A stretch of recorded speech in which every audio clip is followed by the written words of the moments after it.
Hey everyone, welcome back. Tonight we're diving into 15 stories where secrets didn't stay buried, where trust shattered in an instant, and where people learned the hard way that the truth always finds a way out. Our first story is about someone who discovered their seemingly perfect partner had been hiding a decade's worth of hookups in a spreadsheet. You won't believe how this one unravels, but let's just say drunk friends at engagement parties have a talent for letting secrets slip at exactly the wrong moment. Buckle up because this story starts with champagne toasts and ends with cancelled venues.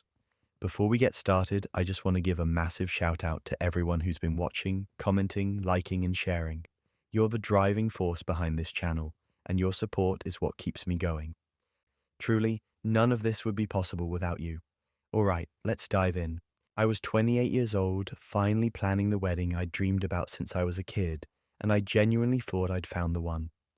Mark was everything I'd ever wanted. Sweet, thoughtful, the kind of guy who remembered little details about conversations we'd had months ago. He'd bring me coffee exactly how I liked it without me asking. He'd text me good morning every single day for 3 years. We'd been together since I was 25, and honestly, I felt like the luckiest woman alive. Our engagement party was perfect. My parents loved him. His parents loved me. Everyone kept saying how we were meant to be together, how they'd never seen two people more in sync. The venue was this beautiful garden space, string lights everywhere, champagne flowing. I was wearing this cream dress I'd spent way too much money on, and Mark looked incredible in his navy suit. Everything was going exactly as planned. That's when his old college roommate Dave showed up. Dave was one of those guys who gets louder and more honest the more he drinks, and by 9 p.m. he was definitely past his limit. He came stumbling over to our table, threw his arm around Mark, and started going on about the old days. I was half listening, smiling politely, when Dave said something that made my stomach drop. "Man, remember the list?" he said, laughing way too loud. "I can't believe you finally settled down. What was your final count anyway?" Mark's face went white, like actually drained of color in a way I'd never seen before. He laughed it off quickly, said something about Dave being drunk and not knowing what he was talking about, then physically steered him away from our table. I watched them have what looked like an intense conversation near the bar, Dave gesturing wildly, Mark looking increasingly uncomfortable. I asked Mark about it later that night. He brushed it off completely, said Dave was just being an idiot, reminiscing about stupid college stuff that didn't matter anymore. He kissed my forehead and told me not to worry about it, and I wanted to believe him. I really did. But the comment stuck with me. The list? What list? Why did Mark react like that? 2 days later, I was home alone. Mark had left his laptop open on the kitchen table while he ran out to grab groceries. I wasn't trying to snoop, I swear. I was just going to close it so it didn't die. But there was a spreadsheet open on the screen, and my name was at the top of one of the columns. Curious, I glanced at it. Then I looked closer. Then I sat down because my legs literally couldn't hold me up anymore.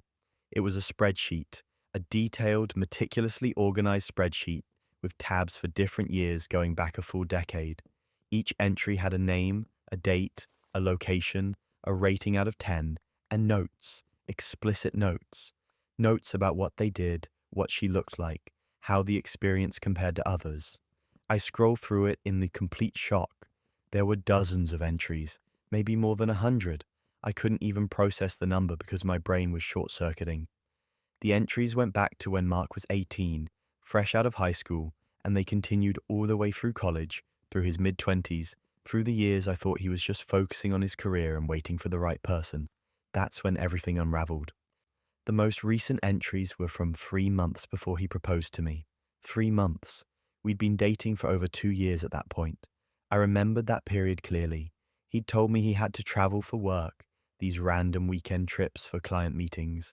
I'd never questioned it because I trusted him completely. The notes were what killed me. Things like not as good as number 47, or might see her again if I'm in town. He'd rated these women, compared them, documented them like they were items he'd purchased online and was reviewing for future reference. I took photos of everything with my phone. I don't even know why. Some instinct told me I'd need proof, that this was so insane nobody would believe me without evidence. When Mark got home with the groceries, I was sitting at the kitchen table with his laptop still open. He walked in smiling, started talking about what he'd bought for dinner, then saw my face and stopped mid-sentence. "What's the list, Mark?" I asked. My voice sounded weirdly calm, considering I felt like I was having an out-of-body experience. He looked at the laptop. His expression shifted through about 5 different emotions in 2 seconds. Confusion, recognition, panic, then this forced casual thing that made me want to scream. "Oh, that," he said, actually laughing a little. "That's just old stuff, from before we met." I turned the laptop toward him and pointed at the dates. "These are from while we were together, 3 months before you proposed to me." The guy had the audacity to try and minimize it.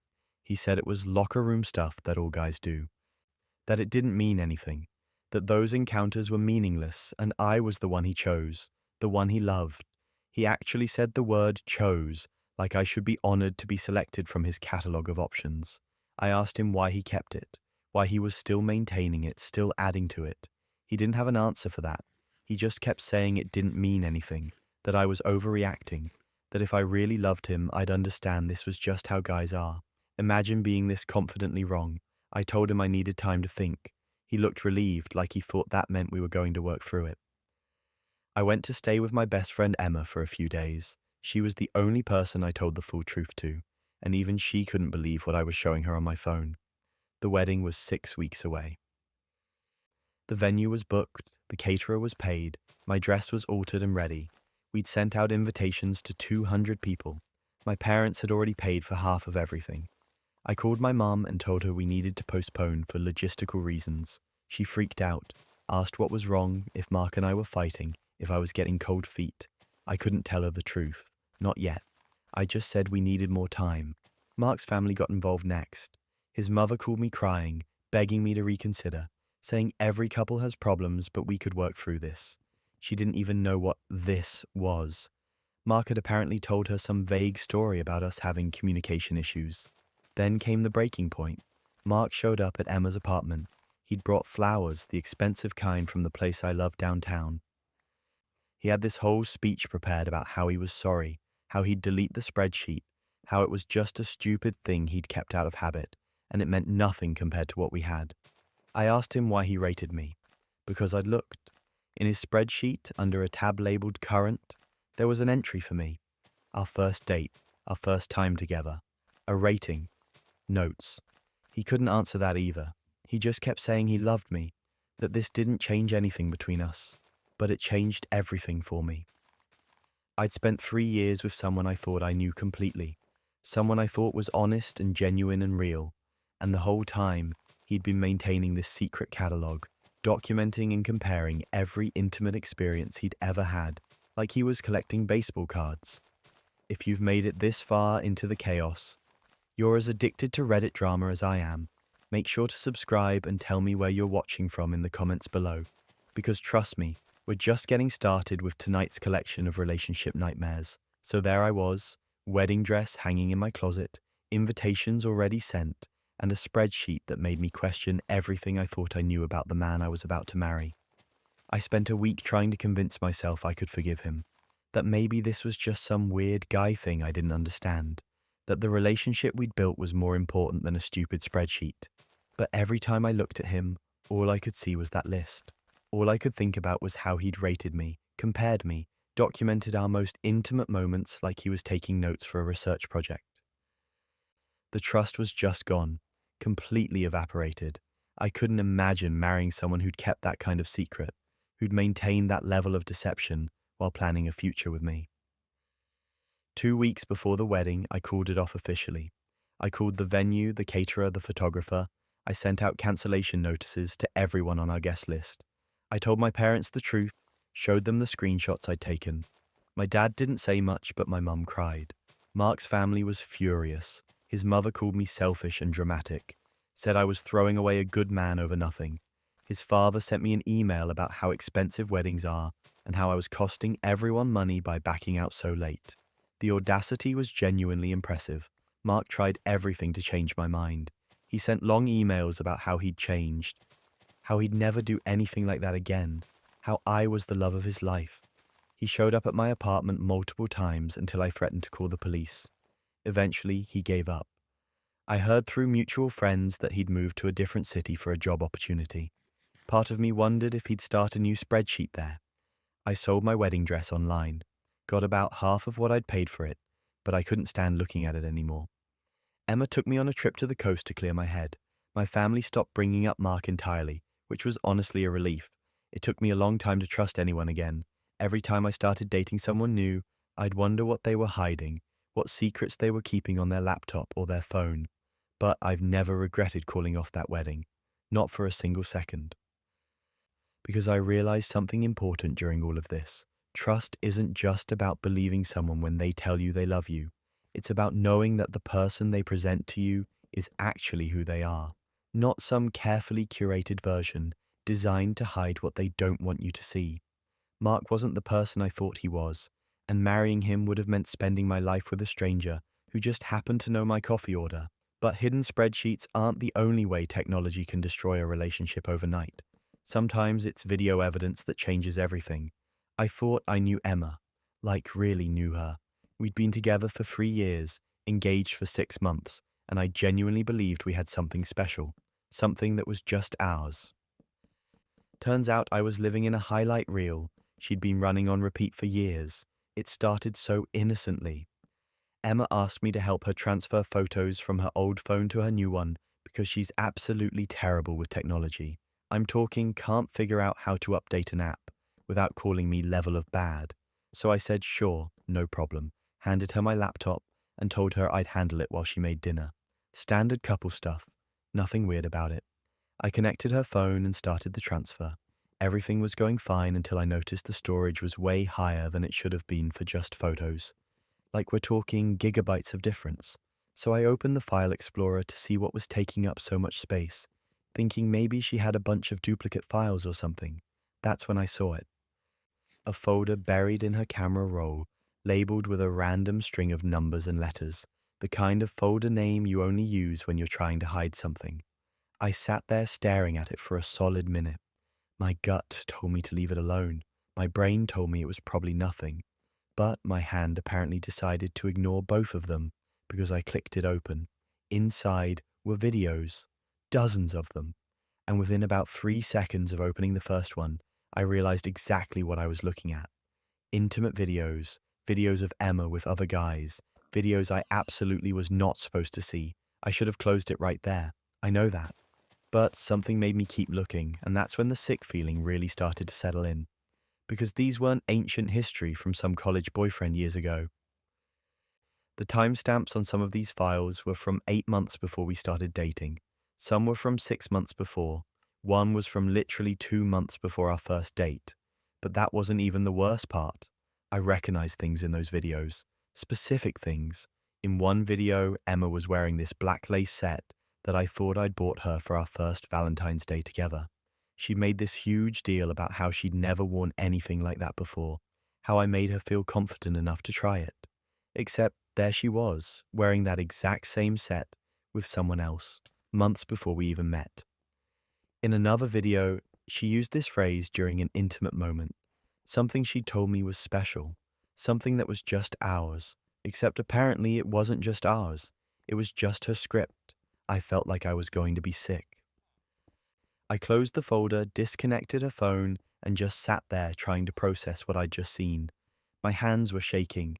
Emma came in asking if the transfer was done, and I couldn't even look at her. I mumbled something about needing to step out and basically fled my own apartment. I drove around for 2 hours just trying to figure out what to do. Part of me wanted to pretend I never saw anything. Part of me wanted to confront her immediately. But mostly I just felt this crushing sense of betrayal that I couldn't quite put into words. It wasn't jealousy about her past. I'm not some insecure guy who needs his partner to be inexperienced. It was the lying, the recycling, the fact that all these moments I thought were special and unique to us were just reruns of her greatest hits. When I finally went home, Emma was already asleep. I barely slept that night, just kept replaying those videos in my head, cross-referencing them with memories of our relationship, realizing how much of what I thought was authentic was just performance. The next morning I told her we needed to talk. I explained what I'd found, trying to keep my voice steady, trying not to sound accusatory, even though I felt completely gutted. And here's where it gets absurd.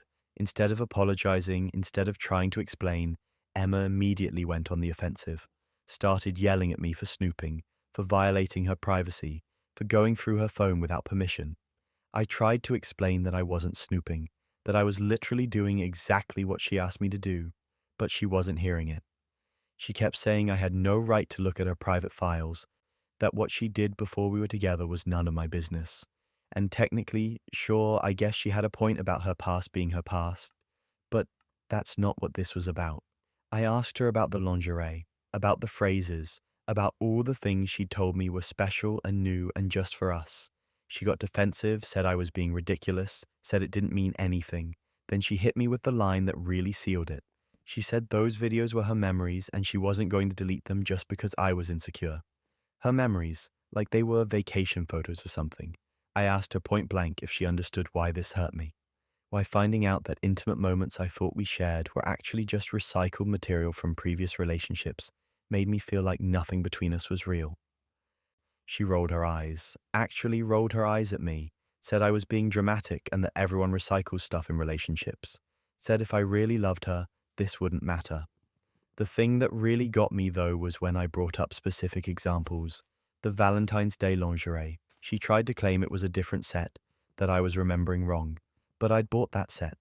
I knew exactly what it looked like. The phrase she used that I thought was ours, she said lots of people say that it wasn't special, that I was reading too much into it. You almost have to admire the audacity. She got caught red-handed with evidence of recycling intimate moments across multiple relationships, and somehow I was the bad guy for having feelings about it. We spent the next few weeks in this awful limbo. She refused to apologize, refused to see why I was hurt, kept insisting that I was the one with the problem, that I was being controlling and jealous and insecure. Meanwhile, I couldn't even look at her the same way. Every time we were together, every intimate moment, every inside joke, I found myself wondering if it was real or if it was just another rerun. I started noticing other things too. Little phrases she'd use, gestures, even the way she'd suggest doing certain things. I'd catch myself thinking, wait, is this authentic or is this just part of her routine? It poisoned everything. I couldn't trust that any moment between us was genuine. My friends told me I was overthinking it. My brother said everyone has a past and I needed to get over it. But they didn't get it. This wasn't about her having a past. This was about her treating our relationship like a performance, like she had a script she ran through with every guy, just swapping out names and faces, but keeping all the same beats. The breaking point came about a month later.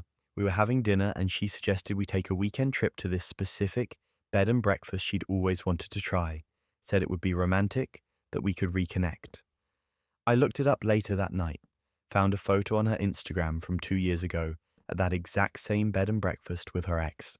Same room, same caption about how romantic it was. She wasn't even trying to hide it anymore. Or maybe she'd never been trying to hide it, and I'd just been too blind to notice. I called off the engagement the next day, told her I couldn't marry someone when I had no idea what parts of our relationship were actually real. She tried to flip it on me again, said I was throwing away 3 years over nothing, that I was being immature. But I was done. Completely done. The worst part is, I still don't know what was real. Were there any moments that were actually just ours? Or was I just another actor in a show she'd been performing for years? I'll probably never know. And honestly, at this point, I'm not sure I want to. I moved out 2 weeks later. She kept the ring, said she deserved it for putting up with my insecurity. I didn't fight her on it. Some battles aren't worth fighting, and honestly, I just wanted to be done with the whole thing. It's been 4 months now. I'm doing okay. Better than okay, actually. I've started seeing a therapist to work through the trust issues this whole thing left me with. And I've realized something important. I'd rather be alone than be with someone who makes me question whether anything between us is authentic. I'd rather have nothing than have something that's just recycled from someone else's experience. Emma texted me last week asking if we could talk, said she'd been doing some thinking and wanted to explain things better. I didn't respond. There's nothing left to explain. She showed me exactly who she was, and I finally believed her. Speaking of partners hiding their past relationships, wait until you hear what happened when someone's ex decided to break their silence.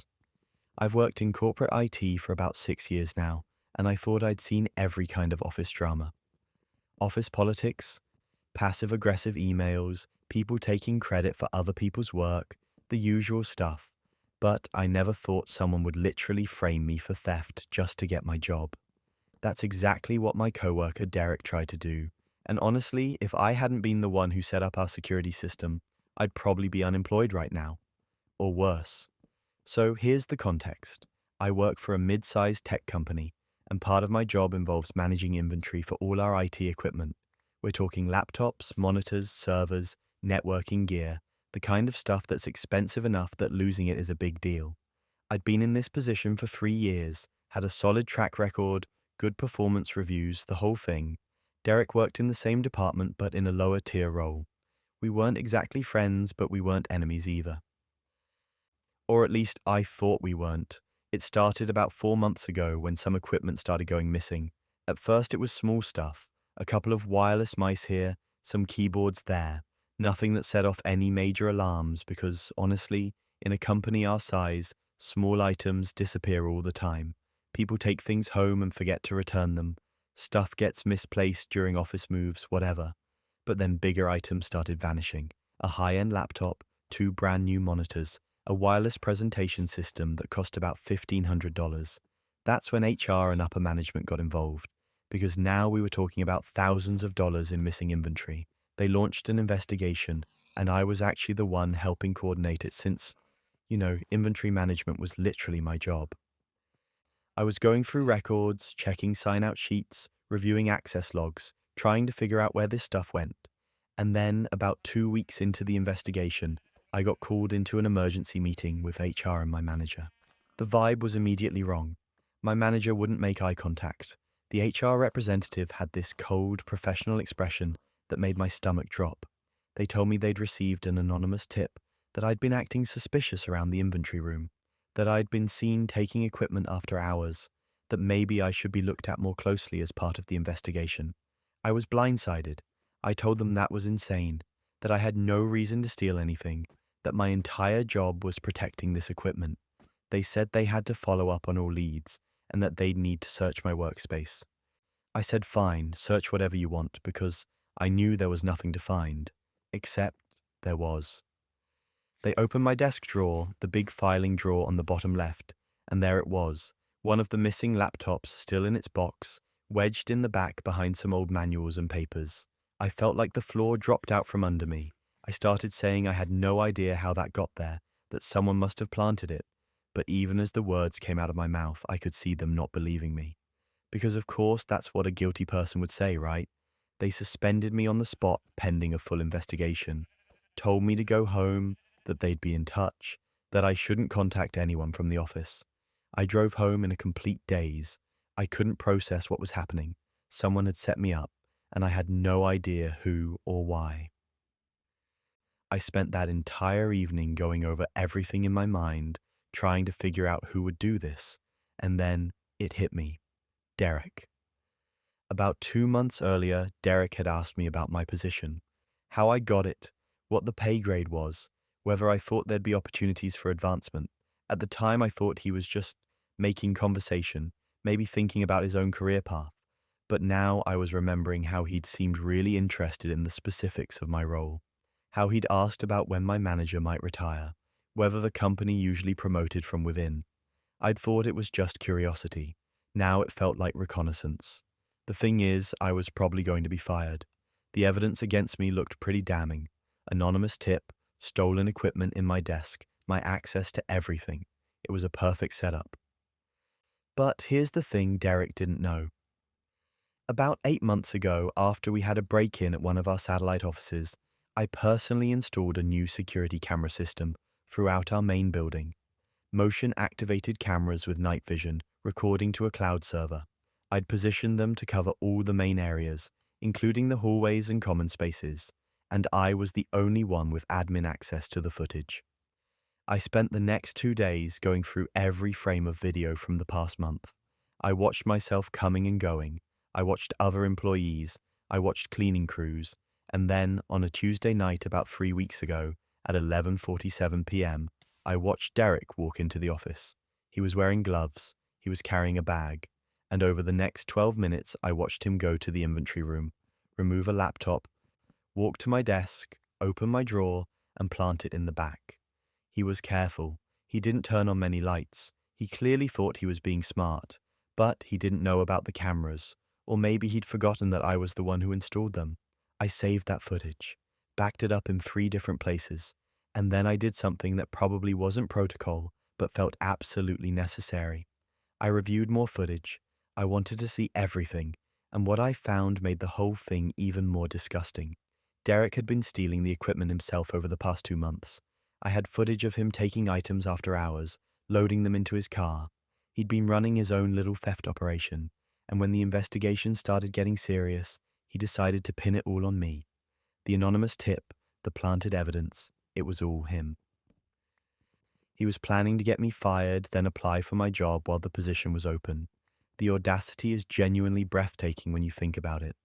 I scheduled an emergency meeting with HR, my manager and Derek's direct supervisor.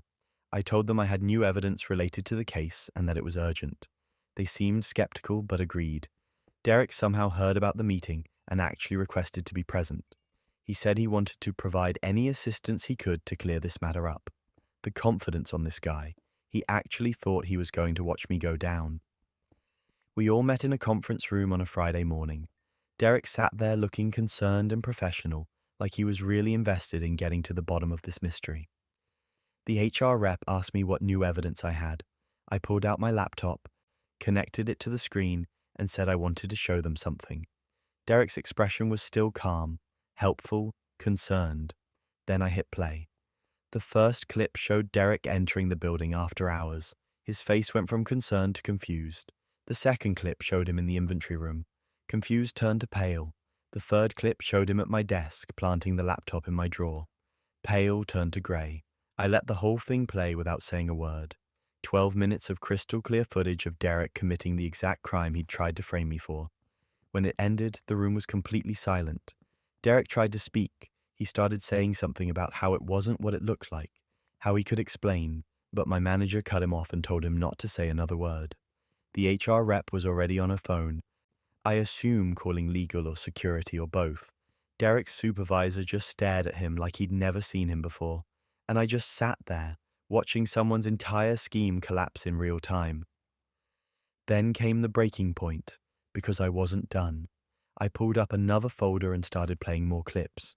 Derek taking monitors, Derek loading a server into his trunk, Derek carrying out the wireless presentation system. Weeks of theft, all time-stamped, all documented. I'd compiled everything into a neat timeline. The HR rep stopped Derek when he tried to leave the room. She told him he needed to stay put while they figured out next steps. He looked like he might throw up. The investigation shifted immediately. They brought in the police. They searched Derek's apartment and found about $12,000 worth of stolen company equipment. Turns out he'd been selling some of it online and keeping the rest. The anonymous tip to HR had come from his personal email account, which he'd apparently thought was untraceable. They found drafts of the tip in his sent folder. And the most ridiculous part? They found a copy of my job description saved on his work computer, along with a draft of his application for my position dated for next week. He'd literally been planning to apply for my job the moment I got fired. Derek was terminated immediately, escorted out by security that same day. The company pressed charges for theft, fraud, and filing a false report. My suspension was lifted with an apology. They offered me additional PTO as compensation for the stress, which was nice, I guess, but mostly I was just relieved to have my name cleared. Derek tried to reach out to me a few weeks later with some rambling email about how he was sorry, how things got out of hand, how he was under financial pressure. I didn't respond. The guy tried to destroy my career and my reputation to steal my job. He planted evidence, lied to investigators, and would have been perfectly happy to watch me lose everything. And his excuse was financial pressure? He handed over the rope and tied the knot himself. Last I heard, he took a plea deal to avoid jail time, but ended up with probation, community service, and a record that's probably going to make finding work in IT pretty difficult. The company recovered most of the stolen equipment. I still work there, still manage IT inventory. And, interestingly enough, they gave me a promotion about 3 months after all this went down. Better title, better pay, more responsibility. I also gave a presentation to the whole company about the security camera system I installed, which apparently impressed a lot of people in management. Sometimes justice doesn't need a plan, just patience and really good security cameras. Workplace betrayal is one thing, but family deception? That cuts on a completely different level. I'm 26 years old and I've always been careful with money. Never missed a payment, kept my balances low, checked my credit score regularly. So when I walked into that dealership to finance a car and got denied, I thought there had to be some kind of mistake. The finance manager looked uncomfortable, like he was trying to figure out how to tell me something I wasn't going to want to hear. He finally slid a printed credit report across his desk and told me to take a look. My credit score was in the low 500s. There were 6 credit cards I'd never opened, all of them maxed out. 2 personal loans in collections, 3 different apartment leases with late payments, and 1 actual eviction notice attached. I stared at that paper feeling like I was looking at someone else's life, because this wasn't mine. None of it was mine. I went home and pulled my full credit history from all 3 bureaus. The damage was worse than I'd thought. Someone had been systematically destroying my credit for 8 years. The first account had been opened 2 months after my 18th birthday. A credit card with a $1,500 limit that got maxed out in 3 weeks and never paid off. Then another card 6 months later. Then another. Whoever was doing this had my social security number, my date of birth, everything they needed to become me on paper. I started looking at the details on each account. Addresses, phone numbers, emergency contacts. And that's when I saw my sister Rachel's name listed as an emergency contact on one of the apartment applications. My stomach dropped. I pulled up another lease. There she was again. I checked a loan application. Same fake email address that appeared on 2 of the credit cards, but the backup phone number was one I recognized. It was Rachel's old number from when we were in college. Rachel's 4 years older than me. She's always been the successful one, the one my parents brag about to their friends. Great job in finance, beautiful apartment, perfect boyfriend, Instagram feed that looks like a lifestyle magazine. I'd always felt like I was playing catch-up with her, and now I was finding out that while I was trying to build my own life, she'd been stealing my identity to fund hers. I needed to be sure before I did anything, so I paid for a background check service and ran searches on all those addresses where accounts had been opened in my name. 3 of them were apartments Rachel had lived in. 1 was her current address. I found photos she'd posted on social media from inside those apartments, dated them, cross-referenced them with the lease dates. It all matched. For 8 years, my older sister had been opening credit accounts in my name, racking up debt, and then just walking away when the bills came due. And the whole time she'd been maintaining her own perfect credit score and posting about her amazing life online. I felt sick. This wasn't some stranger who'd stolen my information in a data breach. This was my sister, someone I'd trusted, someone who'd had access to all my personal documents when we were younger, who knew everything about me, who I'd never thought to protect myself from. I called her, asked if we could meet for coffee. She said sure, sounded cheerful, asked if everything was okay. I told her everything was fine, I just wanted to catch up. The next day, I sat across from her at a cafe with a folder full of printed evidence and watched her face as I slid it across the table. Credit card statements, loan applications, apartment leases, all with my information and her handwriting on the paper applications. She went pale. Then she tried to laugh it off, said I was being paranoid, that there must be some kind of mix-up. When I didn't back down, when I kept staring at her and waiting for a real explanation, she pivoted to excuses. It started small, she said, just 1 card because she was struggling after college, and she'd planned to pay it back before I ever noticed. But things got out of control.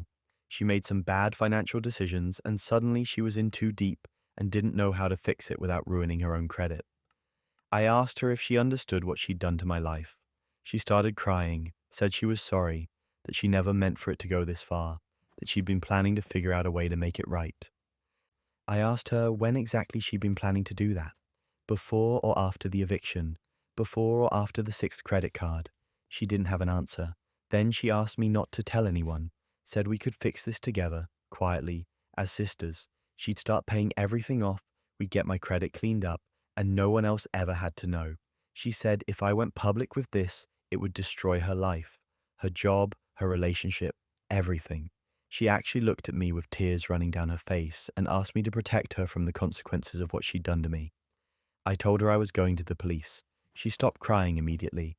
Her whole face changed. She told me I was making a huge mistake, that Mom and Dad would never forgive me for tearing the family apart over money. That her fiancé's family would think I was vindictive and jealous of her success. That no one would believe me anyway, because she's the responsible one, the successful one, and I was just the younger sister who couldn't get her life together. The audacity was actually impressive in a horrifying way. She'd spent 8 years committing felony fraud against me and somehow thought she could guilt-trip me into silence. I left the cafe and drove straight to the police station, filed a report for identity theft. The officer who took my statement said family cases like this were more common than people realized, and also the hardest to prosecute because victims often refuse to follow through.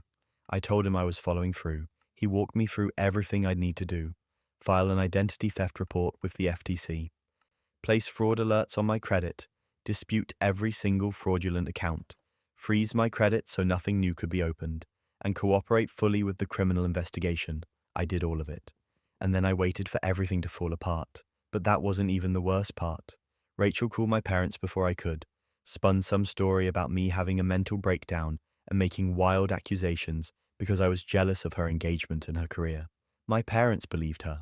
Of course they believed her. Rachel had always been the golden child, the one who could do no wrong. My dad called me that night and told me I needed to apologize to my sister and drop this ridiculous fraud claim. My mom sent me a long text about how family sticks together and I was being cruel and selfish. I tried to show them the evidence. Sent them copies of everything I'd found. They didn't want to see it. My dad said I probably misunderstood something, that there had to be a reasonable explanation, that Rachel would never do something like this. My mom said even if Rachel had made some mistakes, family helps family work through problems, and going to the police was too extreme. I realized they'd been enabling Rachel my whole life. Every time she messed up, they fixed it for her. Every time she needed money, they gave it to her. They'd probably known on some level that her perfect life didn't quite add up, but admitting that meant admitting they'd raised someone capable of this kind of betrayal. The police investigation moved faster than I expected. Turns out when you commit identity theft on this scale, you leave trails everywhere. Digital footprints, paper applications, IP addresses. Rachel had been careful in some ways, but sloppy in others. The detective found email accounts she'd created in variations of my name, found credit card applications submitted from her home IP address, found handwritten apartment applications with her signature where she'd forged mine. Her fiancé found out when detectives showed up at their apartment, with a warrant to seize her computer and files. He called me the next day, said he had no idea any of this was happening, that Rachel had told him she had excellent credit and a clean financial history. He'd been planning their wedding, their future, with someone who'd been committing fraud for nearly a decade. He called off the engagement within a week. Rachel's employer found out when she was arrested at her office. Being arrested for financial fraud when you work in finance is pretty much a career death sentence. They fired her immediately.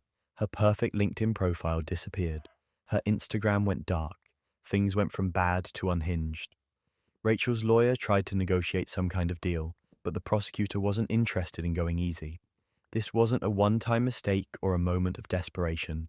This was systematic fraud over 8 years, multiple accounts, multiple leases, multiple loans, all while Rachel maintained her own clean credit and built a life funded by destroying mine. The charges included identity theft, fraud, and forgery. She was looking at serious prison time. My parents finally looked at the evidence when Rachel's arrest made the local news. Finance professional arrested for identity theft is apparently newsworthy.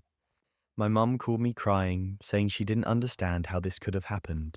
My dad got quiet and angry in that way he does, when he knows he's been wrong, but doesn't want to admit it. They asked me to drop the charges, for the family, for Rachel's future, for the sake of keeping this quiet. I said no. Rachel ended up taking a plea deal to avoid trial. 18 months in prison, 5 years probation, and court-ordered restitution for every dollar of debt plus damages. Her lawyer tried to argue for just probation, said she was a first-time offender from a good family, but the judge wasn't buying it. 8 years of fraud isn't a first-time mistake. My parents tried to make me feel guilty about the outcome, said I'd ruined Rachel's life over money. I reminded them that Rachel ruined her own life the moment she decided stealing my identity was acceptable. I also reminded them that she'd ruined my life first, and they hadn't seemed particularly concerned about that when they were pressuring me to protect her. Our relationship never recovered. They couldn't understand why I wouldn't just handle it privately, keep it in the family. They saw my actions as vindictive. I saw them as survival. We barely speak now. Holidays are tense and brief when I bother showing up at all. I spent the next year rebuilding my credit, disputing accounts, working with creditors, filing endless paperwork. It was exhausting and humiliating, having to prove over and over that I wasn't the person who'd opened these accounts. But slowly things improved. Fraudulent accounts came off my report. My score started climbing. I got a secured credit card, used it responsibly, paid it off every month. 14 months after that first denial, I got approved for a car loan with a decent interest rate. Rachel sent letters from prison.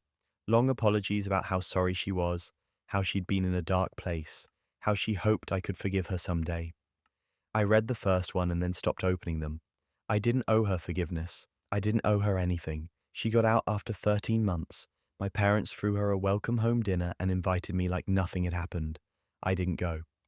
Rachel reached out a few times after that, texts asking if we could talk, saying she wanted to make amends. I blocked her number. Last I heard, she's working retail and living with my parents. Her finance career is over. No one in that industry will touch someone with her record. She's paying restitution at $25 a month, which means she'll be paying me back for the next few decades. People ask if I regret it, if I feel bad about what happened to her. And honestly, no. She made a choice every single time she opened an account in my name, every time she missed a payment, every time she let a bill go to collections while posting vacation photos online. She knew exactly what she was doing. I chose my peace over their expectations, and I'd make the same choice again. Identity theft by a sibling is horrifying, but what if the person sabotaging your career was sitting right across from you every single day? I spent 3 months on that presentation. 3 months of late nights, endless research, client calls, data analysis, everything. This wasn't just some quarterly report I threw together in a week. This was an innovative marketing strategy for our biggest client, the kind of project that could actually change the trajectory of your career. I poured everything into it. Every slide was carefully crafted, every data point verified, every recommendation backed up with solid research. I was genuinely proud of what I'd created. My boss David knew how hard I'd been working on it. He'd seen me staying late, saw the bags under my eyes during our team meetings, heard me talking through ideas with colleagues. So when he asked to review my slides the night before the big presentation, I didn't think twice about it. He was my boss. He said he wanted to make sure everything was polished before I presented to the executive team. I actually felt grateful that he cared enough to help me prepare. I sent him the entire deck around 8 p.m., told him I'd incorporated all the feedback from our earlier discussions, and went home feeling nervous, but ready. The next morning, I walked into that conference room early, 15 minutes before the presentation was scheduled to start. I had my laptop, my notes, my printed backup slides, just in case the technology failed. I was running through my opening in my head when David walked in with the executives, and that's when I noticed he was setting up his own laptop at the front of the room. I figured maybe he was going to introduce me, or provide some context before handing things over to me. That made sense. He was the department head after all, except he never handed anything over to me. David opened the presentation, and I immediately recognized my slides. Same layout, same data, same graphics I'd spent hours perfecting. But he'd changed the color scheme slightly and swapped out the header font. Minor cosmetic changes that meant absolutely nothing. And then he started presenting. My work, my research, my strategy, my recommendations. He presented all of it as if he'd developed it himself. He used phrases I'd written, referenced case studies I'd found, explained methodologies I'd researched. I sat there in complete shock, frozen in my chair while my boss confidently walked the executive team through 3 months of my work without mentioning my name once. The executives were impressed. Of course they were impressed. It was good work. I'd made sure it was good work. They asked questions and David answered them, sometimes stumbling slightly because he didn't actually understand the deeper research, but recovering quickly enough that no one seemed to notice. The CEO actually stopped him halfway through to say this was exactly the kind of innovative thinking the company needed. David smiled and thanked him, soaking up praise that should have been mine. I wanted to stand up right then and scream that he was lying, that this was my presentation, that he'd stolen 3 months of my life. But I couldn't move. I couldn't speak. I just sat there watching my career-defining work get credited to someone else while my hands shook under the table. When the presentation ended, the executives congratulated David. They talked about how this demonstrated real leadership potential, how they were excited to see what else he could accomplish. David shook their hands and played the humble genius, saying things like he was just doing his job and he believed in pushing boundaries. After everyone left, I finally found my voice. I pulled David aside and asked him what the hell just happened. He looked at me with this practiced, concerned expression and said he'd reviewed my slides last night and realized they needed significant revisions to be executive ready. He said he'd stayed up reworking everything and thought it would be better if he presented since he'd made so many changes and knew the executives' preferences. He said it so smoothly, like he actually believed his own lie. Then he patted my shoulder and told me not to worry, that this was a learning opportunity for me and I'd get there eventually. I was furious. But I was also smart enough to know that confronting him further in that moment would get me nowhere. He'd already rewritten the narrative in his head. He'd convinced himself that he'd improved my work enough to deserve the credit. Or maybe he knew exactly what he was doing and just didn't care. Either way, going to HR immediately would be my word against his, and he was the department head with a spotless reputation, while I was a junior employee who might look like a disgruntled subordinate making accusations she couldn't prove.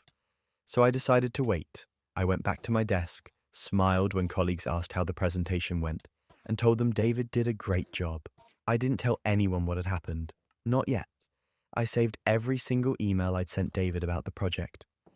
I made copies of all my drafts with timestamps showing when I'd created each version.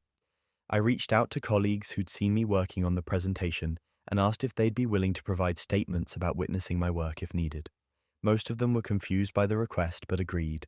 I built my evidence file methodically and quietly. Then I waited for the right moment. That moment came 4 months later when David was being considered for a VP promotion. The executive team was reviewing candidates and David was apparently the frontrunner. Everyone in the office was talking about it. David himself was already acting like the promotion was guaranteed, talking about the changes he'd make once he had more authority, joking about his future corner office. His arrogance made my stomach turn, but I kept smiling and congratulating him when he brought it up. The night before the final decision was supposed to be announced, I sent an email to the executive team. Not just my direct executives, but the CEO, the CFO, the head of HR, everyone who had a say in promotion decisions. The subject line was simple: concern regarding promotion candidate David Morrison. In the email, I laid everything out calmly and professionally. I explained what had happened with the presentation. I attached time-stamped drafts of my work, showing the progression from initial concept to final product. I included the email I'd sent David the night before the presentation, with the complete deck attached. I provided side-by-side comparisons showing that David's version was nearly identical to mine, with only superficial changes. I included statements from 3 colleagues who confirmed they'd watched me develop the entire strategy over 3 months and had never seen David contribute anything beyond basic managerial feedback. But here's where it gets absurd. I didn't stop with just my presentation. I asked around quietly over those 4 months, talked to other people who'd worked under David, bought coffee for former team members who'd transferred to other departments, and I discovered I wasn't the first person David had done this to. I found 2 other employees who'd had similar experiences with him, taking credit for their work. One had left the company over it. The other had just accepted it as the cost of working under David. I convinced them both to provide their own documentation and statements, so my email didn't just expose one incident of theft. It exposed a pattern, years of David building his reputation and climbing the corporate ladder on other people's work. I attached everything, every piece of evidence, every statement, every comparison. I made it impossible for the executive team to dismiss this as a misunderstanding or a one-time lapse in judgment. I sent the email at 11 p.m. and then couldn't sleep. I kept checking my phone expecting some kind of immediate response, but nothing came. The next morning, I walked into the office terrified that I'd just destroyed my own career, that they'd find some way to blame me or accuse me of being vindictive. But by 10 a.m., David was called into an emergency meeting with HR and the CEO. He walked in looking confident. He came out 2 hours later looking pale and shaken. The investigation took 3 weeks. They interviewed everyone I'd mentioned, reviewed all the documentation, pulled up old project files to verify the pattern I'd identified. They were thorough because they had to be. David had been with the company for 8 years. He had relationships with these executives. They wanted to give him every chance to explain, but he couldn't explain. The evidence was overwhelming. The timestamps didn't lie. The testimonials from multiple employees didn't lie. The side-by-side comparisons of his presentations versus our original work didn't lie. David had been systematically stealing credit from his team members for years, and everyone had been too afraid or too resigned to call him out on it. The VP promotion vanished immediately. Then they started looking at his current position and wondering how much of his existing success was actually his.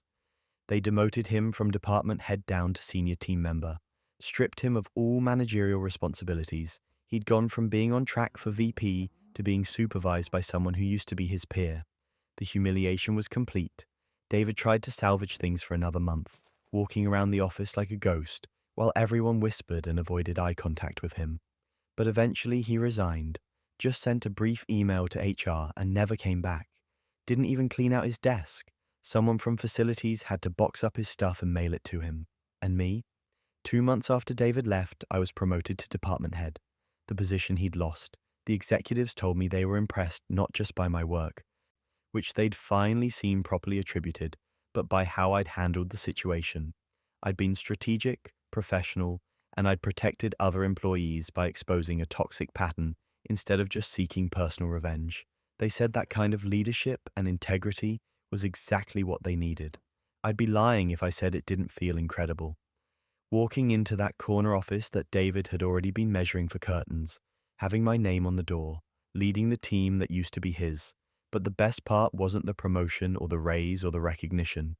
The best part was knowing that every single person in that company now knew my work was mine, that I'd earned everything I had, that nobody could ever take credit for my accomplishments again without serious consequences. Sometimes the best revenge isn't immediate confrontation. Sometimes it's patience, documentation, and letting someone's own actions destroy them when it matters most. David built his entire career on stolen work, and when it finally mattered, when he was reaching for that VP title, all that stolen work came crashing down on him. Corporate theft is infuriating, but imagine discovering your entire family history was built on a lie. My mum died suddenly last year, heart attack at 62. We weren't ready. You're never ready, but this felt especially cruel because she'd just retired and had all these plans for things she wanted to do. Travel, gardening, spending time with her grandkids, all of it just gone in an afternoon. I'm the oldest of 3 kids. Took on the responsibility of sorting through her things because that's what oldest daughters do, I guess. My dad couldn't handle it. He'd walk into her closet and just stand there staring at her clothes like he was waiting for her to come back and tell him what to keep. My sister lives 4 states away, and my brother was dealing with his own grief in whatever way he deals with things, which mostly involves avoiding everything until it goes away. So it was me in that house, boxing up clothes for donation, sorting through paperwork, trying to figure out what mattered and what didn't. I found her journals in a storage box at the back of her closet. Old composition notebooks, the kind with the black and white covers. There were maybe 15 of them, dated across different years. I almost threw them away. It felt invasive to read them. But I missed her voice so much, and I thought maybe reading her thoughts would feel like having her back for a little while. The early journals were exactly what you'd expect. Daily observations, thoughts about raising kids, complaints about my dad leaving his socks on the floor, recipes she wanted to try. It was comforting in a sad way, like listening to old voicemails. I spent a whole evening reading through journals from when I was a kid, smiling at entries about my first day of school or family vacations I barely remembered. Then I found the one from 35 years ago, the year before my brother was born. My mum wrote about feeling trapped in her marriage, about how she and my dad had been going through a rough patch after my sister was born. They were fighting constantly, barely speaking some weeks. She wrote about meeting someone at work. A colleague who listened to her made her laugh, made her feel seen in a way she hadn't felt in years. She wrote about how guilty she felt for having feelings for him. And then she wrote about the affair. It lasted 4 months. She described it in detail I really wish I hadn't read. The guilt she felt, the way it made her feel alive and terrible at the same time, how she knew it was wrong but couldn't seem to stop. And then she wrote about ending it, about realizing she loved my dad and wanted to fix her marriage, about the relief she felt when the other guy accepted it and agreed to keep their distance. 2 months later, she found out she was pregnant with my brother. She wrote about the panic, about doing the math over and over, trying to convince herself the timing meant it had to be my dad's baby. But she knew. She wrote it plainly. She knew there was a significant chance the baby wasn't my dad's, and she made the decision never to tell anyone. Not my dad, not the other man, not even after my brother was born, and she said he looked exactly like the other guy's baby photos she'd seen once. I sat on my mom's bedroom floor reading this and felt like my entire reality was tilting. My brother, the brother I'd grown up with, helped raise, watched graduate college and get married, might not actually be my dad's son. And my dad, who'd been this amazing father to all 3 of us, who was currently downstairs watching TV and grieving his wife, had no idea he might have spent 33 years raising another man's child. My mom never wrote about it again in any of the later journals. She buried it, made a choice to carry that secret alone and let everyone live in ignorance. Part of me understood why. What would telling have accomplished except destroying everything? But another part of me felt betrayed on my dad's behalf, angry at my mom for creating this situation, and absolutely panicked about what I was supposed to do with this information. I didn't tell anyone at first, kept sorting through the house, packed up the journals, put them in my own closet at home. But the secret ate at me. I couldn't look at my brother without wondering. Couldn't watch my dad talk about my brother without feeling sick. I started avoiding family dinners, making excuses, because I couldn't sit at that table knowing what I knew. My aunt noticed I was off, my mum's sister. She kept asking if I was okay, if I needed to talk. Finally, after 3 weeks of carrying this alone, I broke down and told her. Made her promise not to tell anyone. She was horrified, said my mom never should have kept something like that secret, that my dad deserved to know, that my brother deserved to know. But she agreed the timing was terrible, with my mom just dead and everyone already grieving. She promised to keep it quiet while I figured out what to do. Except she didn't keep it quiet. Here's where it gets absurd. My aunt got into an argument with my brother 2 months later. Something stupid about my mum's belongings, who should get what. My brother said something about how, as mum's only son, he should get first choice on certain items. And my aunt, in a moment of anger she'd regret for the rest of her life, snapped back that he might want to reconsider throwing around the only son card. My brother went silent, asked her what she meant, and she realized what she'd just done but couldn't take it back. So she told him everything about the journals, the affair, the uncertainty about his paternity. Just dropped it on him in the middle of an argument about furniture. He called me an hour later screaming, wanted to know why I'd kept this from him, why I'd told our aunt instead of him. How dare I read Mum's private journals in the first place? I tried to explain, but he wasn't listening. He hung up on me and called my sister, then my dad. The family exploded in slow motion. My dad called me that night. His voice sounded hollow, asked me if it was true. I told him what I'd found in the journals, that I didn't know for certain, that maybe Mum had been wrong about the timing. He was quiet for a long time and then said he needed to think. He hung up, didn't talk to any of us for a week. My brother wanted a paternity test immediately, needed to know. I understood that, but the biological father had been a co-worker of my mum's who'd moved across the country decades ago. We didn't even know if he was still alive. Testing against my dad felt like the worst kind of betrayal, but my brother insisted. My dad agreed to it, said he needed to know too. The waiting for results was 2 of the longest weeks of my life. The test came back. My brother wasn't my dad's biological son. My dad took it worse than I expected. He didn't yell or cry or make a scene. He just went quiet, started spending more time alone. When we did see him, he looked at my brother differently. Not with anger exactly, but with this painful confusion, like he was trying to reconcile 33 years of fatherhood with this new information. My brother noticed. Everyone noticed. My brother was angry at everyone, angry at our dead mother for lying, angry at me for finding the journals and reading them, angry at our aunt for telling him in anger, angry at our dad for treating him differently, even though he was trying not to. He started missing family gatherings, said it was too hard to be around everyone knowing the whole foundation of his identity was a lie. My sister blamed me for all of it, said I should have burned the journals the moment I found them, that some secrets are meant to stay buried, that by exposing this I destroyed our dad's memory of Mum, stolen my brother's sense of identity, and fractured our entire family. She said I'd made a selfish choice to ease my own guilt by telling our aunt, and now everyone was paying for it. What happened next? Nobody saw it coming. My dad started therapy, worked through his feelings about my mum's affair and the lie she'd kept. Eventually, he told my brother that biology didn't change the fact that he'd raised him, loved him, would always consider him his son. My brother couldn't accept it, said the relationship felt like a lie now, that every memory was tainted by knowing it was all built on deception. He pulled away from my dad completely, stopped calling, stopped visiting. My dad was heartbroken. Family gatherings became impossible. My sister would host and invite everyone, but half the people wouldn't come. If my brother came, my dad wouldn't. If my dad came, my brother would leave early. I ended up being the person everyone blamed for ruining what we'd had. My sister barely spoke to me. My aunt was racked with guilt, but also resentful that I'd put her in that position by telling her in the first place. My dad was polite but distant, like he associated me with the painful truth I delivered. I tried to explain to anyone who'd listen that I hadn't meant for any of this to happen, that I'd been grieving and looking for comfort in my mum's words and stumbled into something I never wanted to find, that I'd told my aunt in confidence during a moment of weakness, that I hadn't wanted any of this to come out the way it did. But it didn't matter. The outcome was the same.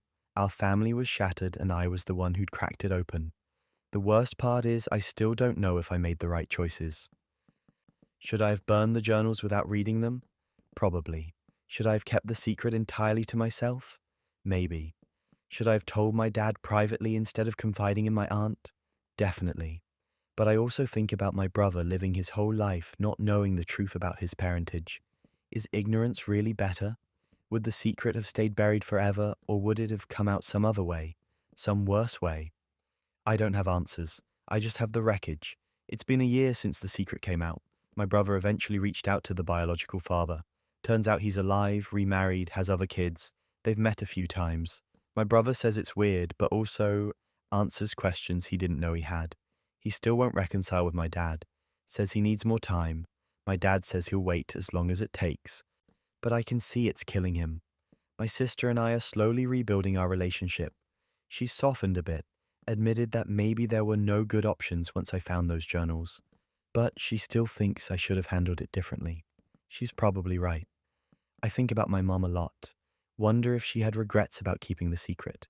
Wonder if she ever planned to tell the truth, or if she intended to take it to her grave. The journals stopped being a comfort and became something I wish I'd never found. I keep them in a box in my garage now. Can't bring myself to throw them away, but can't stand to have them in my house. Our family will never be what it was. That's the reality I have to live with. I was the messenger, and messengers get blamed even when they didn't write the message. I carry the guilt of breaking something that was already broken. I just didn't know it yet.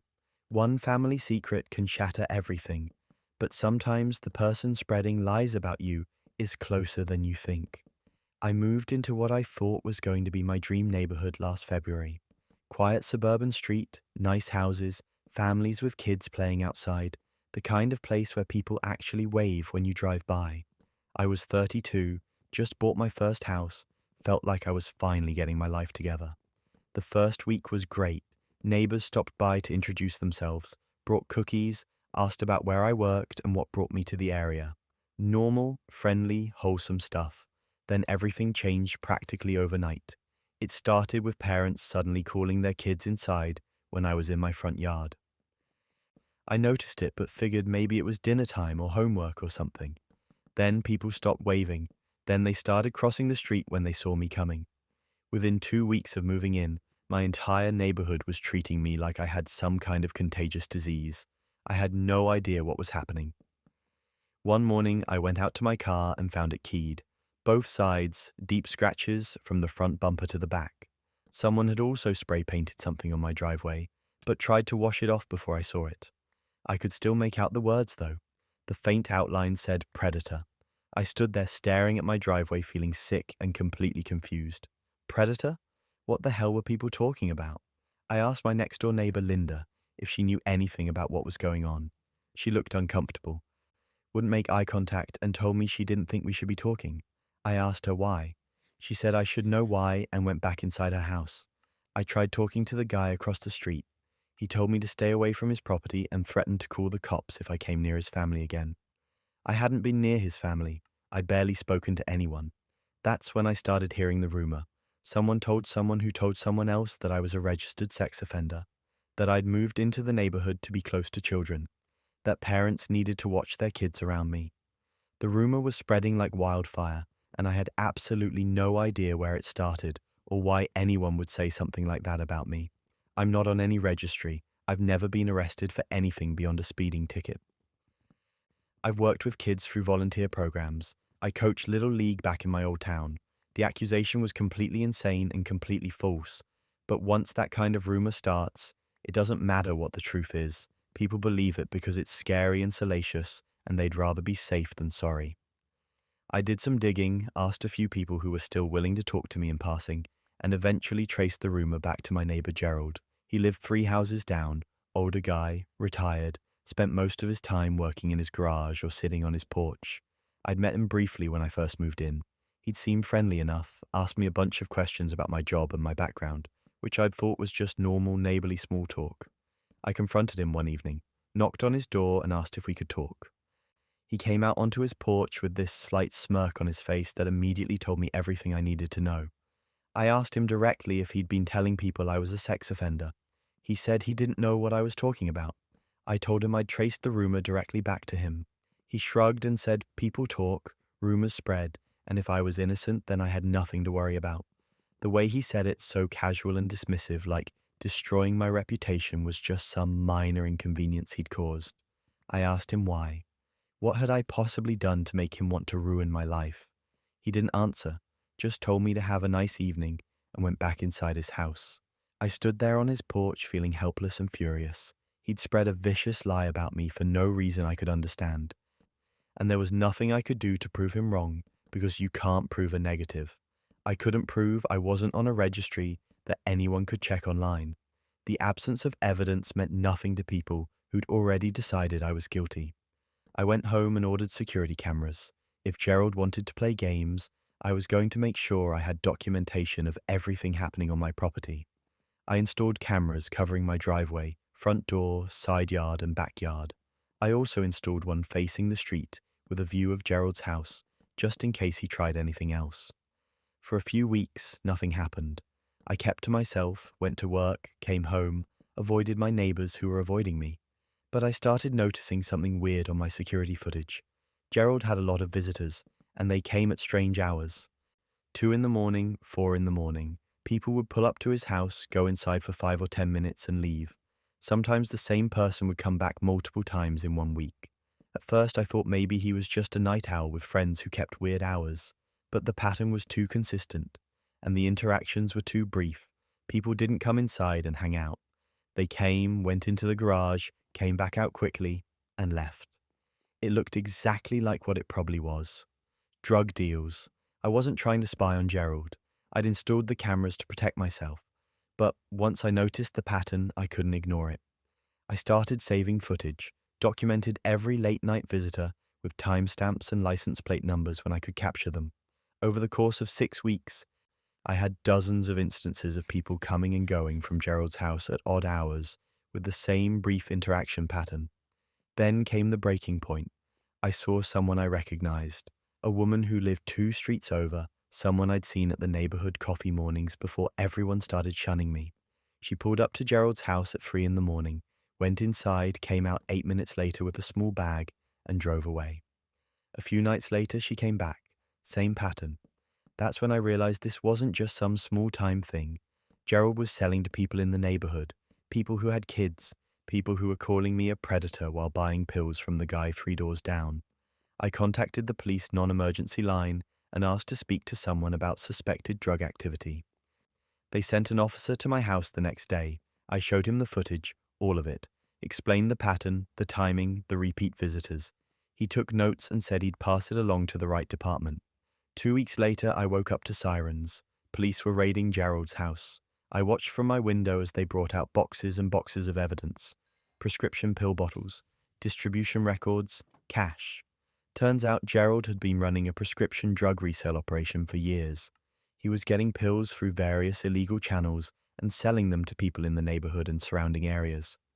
The police found enough evidence to charge him with multiple felonies related to illegal pharmaceutical distribution. Gerald was arrested that morning. I watched them put him in the back of a police car, and he looked right at me through my window with this expression of pure hatred, like I'd done something wrong by reporting his illegal drug operation. The guy who'd spread lies about me being a predator was mad that I'd exposed him for actually breaking the law. The news spread through the neighborhood faster than the original rumor about me had. Suddenly, people wanted to talk. Suddenly, they were knocking on my door, asking what happened, saying they'd seen the police raid, wondering if I knew anything. I told them exactly what I knew, that Gerald had been spreading a vicious lie about me to deflect attention from his own illegal activities, and that I'd caught him on camera running a drug operation. Some people apologized. Linda from next door actually cried, said she felt horrible for believing the rumors without ever asking me directly or checking any facts. A few other neighbors came by, shamefaced and awkward, saying they should have given me the benefit of the doubt. The guy across the street who'd threatened to call the cops on me didn't apologize, but he stopped glaring at me when I checked my mail. But a lot of people didn't say anything. They just quietly started waving again, started acting like the past few months of treating me like a pariah had never happened, like I was supposed to just forget that they'd vandalized my car, that they'd called me a predator, that they'd made my life miserable based on nothing but a lie from a drug dealer who wanted to make sure no one looked too closely at his activities. I accepted some of the apologies because what else was I going to do? But I never forgot how quickly these people had believed the worst about me, how easily they'd turned on a stranger without checking a single fact, how none of them had thought to just ask me directly or look up the registry themselves to verify the claim. They'd just believed Gerald because believing him was easier and more dramatic than giving me the benefit of the doubt. I put my house on the market 6 months later, moved within the year. Some neighbors seemed surprised, said I should stay now that everything was cleared up, that the neighborhood was better now that Gerald was gone. But I was done. I didn't want to live in a community that had shown me exactly how fragile reputation and trust really were. One lie from one person had been enough to turn an entire street against me, and that's not something you just get over. I heard later that Gerald took a plea deal to avoid trial, got several years in prison and a hefty fine. His house was sold to cover legal fees and restitution. I hope every single night he spends in prison, he thinks about the fact that he could have just been a normal neighbor and none of this would have happened. Instead, he decided to destroy my reputation to protect his drug operation, and it backfired spectacularly. I'm in a new place now. Different neighborhood, different people. I haven't told anyone about what happened at my old house. I just live my life, keep to myself more than I used to, and remember that sometimes the people who scream the loudest about others are the ones with the most to hide. Neighbors spreading lies is bad enough, but what happens when HR becomes part of the cover-up? I filed a sexual harassment complaint against my senior manager on a Tuesday morning in March. His name was Marcus Chen. He'd been with the company for 6 years, and he'd spent the last 4 months making my work life increasingly uncomfortable. It started with comments about my appearance, then lingering too close during conversations, then text messages after hours that had nothing to do with work, when he cornered me in the supply room and suggested we grab drinks to discuss my career advancement. I knew I had to report it.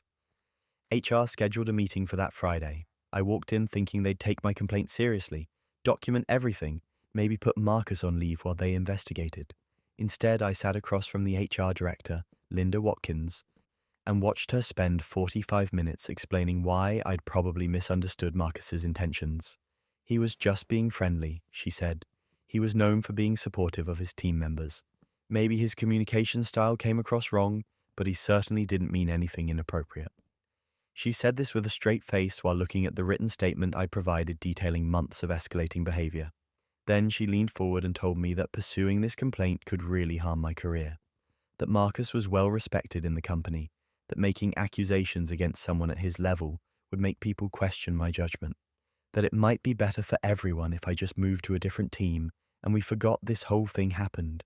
She made it sound like she was doing me a favor, protecting me from my own bad decision to report harassment. I left that meeting feeling sick and angry, but mostly strategic, because something about the way Linda had handled that conversation felt practiced, like she'd given that exact speech before. So I did something I probably should have done from the start. I bought a recording app for my phone and started documenting everything. The following week, Linda called me in for a follow-up meeting, said she'd spoken with Marcus and he was confused by my complaint, that he'd only been trying to mentor me and was hurt that I'd misinterpreted his kindness. She had me sit there while she explained that the company had decided not to move forward with any formal action because there wasn't enough evidence to support my claims. Just his word against mine, she said. And, given his tenure and reputation, well, they had to consider all perspectives. I recorded every word, asked clarifying questions to make sure I understood exactly what she was saying, that the company was choosing not to investigate, that they believed him over me, that they expected me to drop this and move on.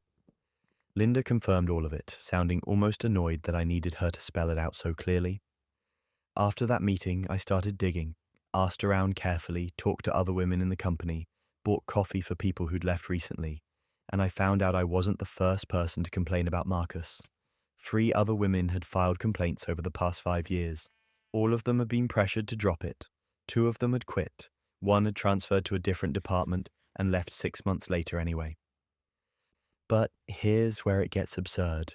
I also found out that Marcus Chen was related to the CEO, nephew specifically, the CEO's sister's son who'd gotten hired right out of business school and moved up suspiciously fast despite mediocre performance reviews.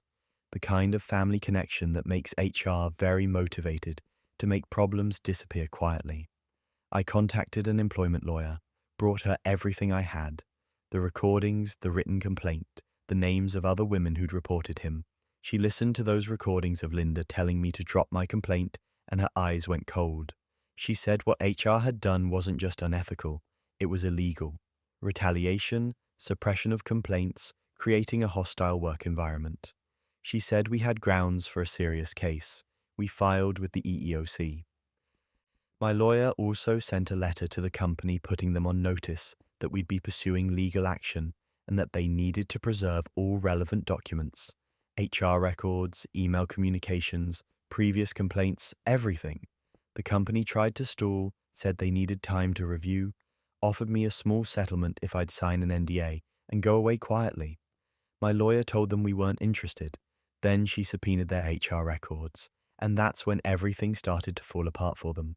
The records showed years of suppressed complaints, not just against Marcus, but against multiple executives. Sexual harassment, discrimination, retaliation, hostile work environment. Complaint after complaint that HR had buried. They had a whole system for it. Initial meetings where they'd pressure employees to reconsider.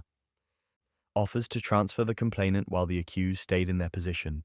Small settlements with strict NDAs for anyone who pushed back. They'd been protecting executives and paying off victims for at least 7 years based on the documents we could access. My lawyer started reaching out to former employees whose names appeared in those records, women who'd complained and been silenced, men who'd reported discrimination and been pushed out. The list grew. Within 2 months, we had 9 former employees willing to join a class action lawsuit. And then someone leaked the story to the media. I don't know who did it. Could have been someone from the EEOC. Could have been one of the other victims who was done staying quiet. Could have been a current employee who was disgusted by what they'd learned. But once that story hit the news, everything exploded. Local reporters started calling current and former employees. The company's social media got flooded with people sharing their own experiences. Industry publications picked it up. Suddenly, this wasn't just a lawsuit, it was a scandal. The company tried damage control, issued a statement about taking all complaints seriously and conducting a thorough internal review. But those HR records my lawyer had subpoenaed started leaking too. Emails from Linda explicitly telling other HR staff to discourage formal investigations. Memos about protecting high-value executives from career-damaging accusations. Settlement agreements with NPAs that had clearly been designed to hide systematic problems. The board of directors launched an investigation, not because they suddenly grew a conscience, but because shareholders were furious and the stock price was dropping. Within 3 weeks, Linda Watkins was fired. The VP of HR was fired. 2 other HR managers were let go. And then they started looking at the executives who'd been protected. Marcus was put on immediate leave.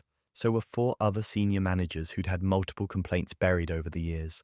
The CEO tried to hold on, claimed he hadn't known what HR was doing, but the emails showed he'd been copied on discussions about Marcus's complaints specifically.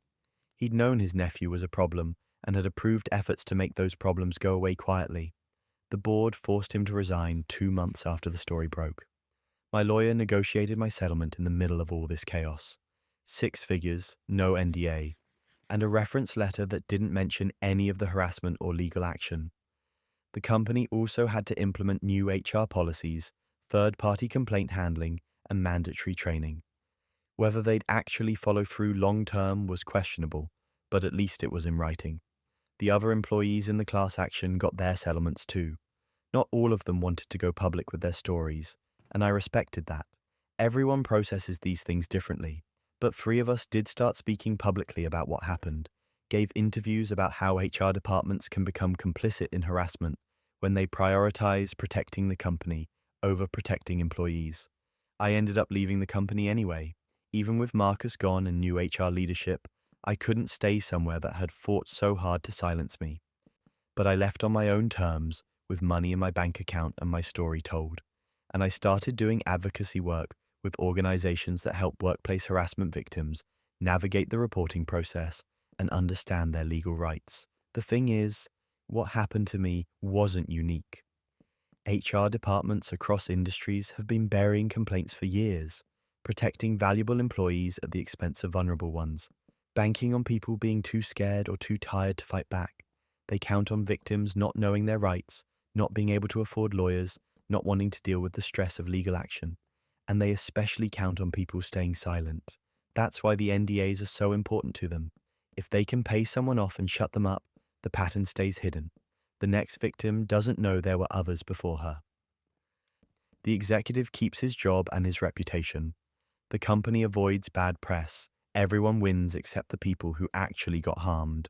Recording those meetings with Linda was probably the smartest thing I did, because when it came down to my word against the companies, I had proof. Actual evidence of HR explicitly trying to bury my complaint and threatening my career if I pursued it. Without those recordings, my lawyer said the case would have been much harder to prove. HR would have just claimed they'd investigated thoroughly and found my complaint unsubstantiated. They'd done it successfully dozens of times before. I think about the women who complained about Marcus before me sometimes, the ones who dropped their complaints or quit or took small settlements with NDAs. How different things might have been for them if someone had pushed back earlier, if someone had refused to be silenced and exposed the whole corrupt system. I wish I could have protected them, but at least I could make sure it didn't happen to anyone else at that company, at least not the same way. Marcus never faced criminal charges. Sexual harassment in the workplace is usually a civil matter unless it crosses into assault. But his career in that industry is finished. His reputation is attached to a major harassment scandal. Every Google search of his name brings up articles about the case.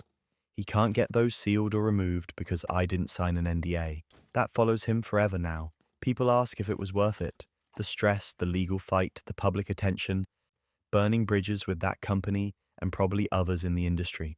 And honestly, yes, because I got to tell the truth. I got to stop them from doing this to other people. And I got to prove that HR doesn't always win when they try to silence you. Sometimes fighting back means giving someone enough rope to hang themselves. You just have to be willing to document everything and refuse to go away quietly.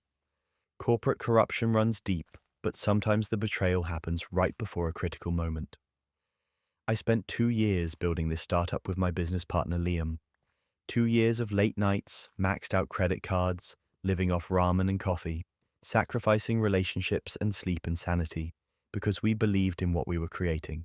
We had a solid product, a tech solution that actually solved a real problem in the market. Our beta testing had gone incredibly well. We had investors lined up. Our launch date was set for 3 weeks out. Everything was finally coming together. Then a competitor launched a product that looked exactly like ours. And I mean exactly. Same core features, same user interface design, same pricing model, even similar marketing language. I saw their announcement on a tech news site and my stomach dropped. This wasn't just coincidence. This wasn't parallel development. This was our product with a different logo slapped on it. I called Liam immediately, freaking out, told him we needed to figure out what happened, whether we had a leak, whether someone had hacked our systems. He sounded concerned, said all the right things about investigating and not panicking. Suggested maybe it was just surface similarities and our product was still different enough to compete. I wanted to believe him. I needed to believe him because the alternative was too horrible to consider. We had a meeting with our investors 2 days later. They were understandably worried. The competitor's product launching first meant we'd lost first mover advantage. We'd have to pivot our marketing to position ourselves as an alternative instead of an innovator. One of the investors, an older guy named Richard, who'd been in tech since the 80s, pulled me aside after the meeting, asked me how Liam's consulting work was going. I had no idea what he was talking about. Richard looked confused, said Liam had mentioned he was doing some consulting on the side to bring in extra income during development. I told Richard that Liam wasn't consulting anywhere, that we'd agreed not to take outside work so we could focus entirely on the startup. Richard got quiet, suggested maybe I should look into it. I went home and did something I'm not proud of but also don't regret. I accessed our shared company cloud drive and started going through Liam's files. We'd always had access to each other's work for transparency, but I'd never had a reason to dig through his stuff before. I trusted him. We were partners, or at least I thought we were. I found a folder buried in his directory labeled backup emails. Inside were months of correspondence between Liam and executives at the competitor company. The earliest email was from 8 months ago. They'd reached out to him on LinkedIn, said they'd heard about our startup through industry connections, wanted to pick his brain about the market space we were targeting. Liam had responded, they'd set up a call, and then the calls became regular. Weekly meetings where Liam was supposedly just talking strategy and market analysis. But that wasn't even the worst part. The emails progressed from casual consulting to something much darker. The competitor started asking specific questions about our product roadmap, our technical architecture, our launch timeline, and Liam answered everything. He sent them screenshots of our interface, shared details about our proprietary algorithms, gave them our entire go-to-market strategy. In exchange, they were offering him a senior position at their company, VP of Product Development, significant salary, equity package, the works. The job offer was contingent on their product launching before ours and successfully capturing market share. Liam had been systematically betraying me and our investors for months. He'd been feeding our competitor everything they needed to beat us to market, and he'd planned to walk away from our startup the moment it failed and step into a cushy executive role at the company that destroyed us. The emails made it clear he knew exactly what he was doing. There was no confusion, no grey area. He'd made a calculated decision to sell us out. I felt physically sick reading those emails. This was the guy I'd trusted with everything. The guy I'd split every decision with 50-50. The guy who'd stood next to me pitching investors and talking about our shared vision. All of it had been a lie. While I was sacrificing everything for our dream, he was negotiating his exit strategy with the people actively working to destroy that dream. I didn't confront him. Not yet. Instead, I downloaded everything, every email, every attachment, every piece of evidence. I organized it all into a clean, chronological document that told the complete story of his betrayal. Then I called Richard and asked for an emergency meeting with all our investors. The meeting happened the next day. Liam thought it was about pivoting our strategy after the competitor's launch. He walked in looking calm, ready to talk about repositioning and differentiation. I waited until everyone was seated, and then I started presenting. Walked them through the timeline of Liam's communications with our competitor. Showed them the proprietary information he'd shared. Displayed the job offer he'd negotiated. Let them read emails where he'd explicitly discussed timing our startup's failure to coincide with his transition to the competitor. Liam went pale, tried to interrupt, said I was misunderstanding, taking things out of context. The investors told him to shut up and let me finish. When I was done, Richard looked at Liam and asked if he had anything to say that wasn't a lie. Liam opened his mouth, closed it, and then just sat there. The investors immediately froze him out of everything, revoked his access to all company systems, called our lawyer who happened to be on standby because I'd given Richard a heads up about what I'd found. The lawyer explained to Liam that he'd violated his contract in about 15 different ways, had committed theft of intellectual property, breach of fiduciary duty, and potentially criminal fraud. They were pursuing legal action for damages and would be notifying the competitor company about the source of their information. Liam tried to defend himself, said he'd been uncertain about our startup's viability, that he was just protecting his future, that business is competitive, and he'd made a strategic choice. The investors weren't interested in his justifications. They wanted him gone, and they wanted restitution. Then came the breaking point. Our lawyer contacted the competitor's legal team with evidence of how they'd acquired their product information. Turns out corporate espionage, even when facilitated by a willing inside source, opens up significant legal liability. The competitor's executives panicked. They'd known Liam was from a startup in the same space, but claimed they didn't realize he was sharing proprietary information. Their lawyers didn't buy it, and neither did ours. They settled quickly to avoid litigation, agreed to modify their product to remove our proprietary elements, and paid a settlement that basically funded our next year of operations. They also immediately rescinded Liam's job offer, told him if he tried to pursue legal action over it, they'd counter-sue for his role in the espionage. His dream executive position vanished. Liam faced serious legal consequences. Our lawsuit against him personally resulted in a judgment that cost him everything he'd saved. The breach of contract penalties were severe. He had to declare bankruptcy, but beyond the financial damage, his reputation in the industry was destroyed. Word spread fast in tech circles. Investors talk, founders talk. Within weeks, everyone in our ecosystem knew what he'd done. He was effectively blacklisted. No legitimate company would touch him. Meanwhile, I had to rebuild. The investors who remained were incredible. They understood I'd been betrayed as much as they had. We brought in a new CTO, delayed our launch by 3 months to differentiate our product further from the competitor's modified version, and refocused our marketing on the features that made us genuinely unique. The settlement money helped us extend our runway and hire key team members. Our eventual launch was successful. Not explosively viral, but solid. We gained steady traction, started landing enterprise clients, raised another funding round. The competitor's product struggled because it turned out copying someone else's homework doesn't mean you understand the material. They pivoted away from our market space within a year. I saw Liam once after everything settled. Random encounter at a coffee shop. He looked tired, defeated. He tried to apologize, said he'd made terrible choices, that he regretted everything. I told him I accepted his apology, but that didn't mean I forgave him or wanted him in my life.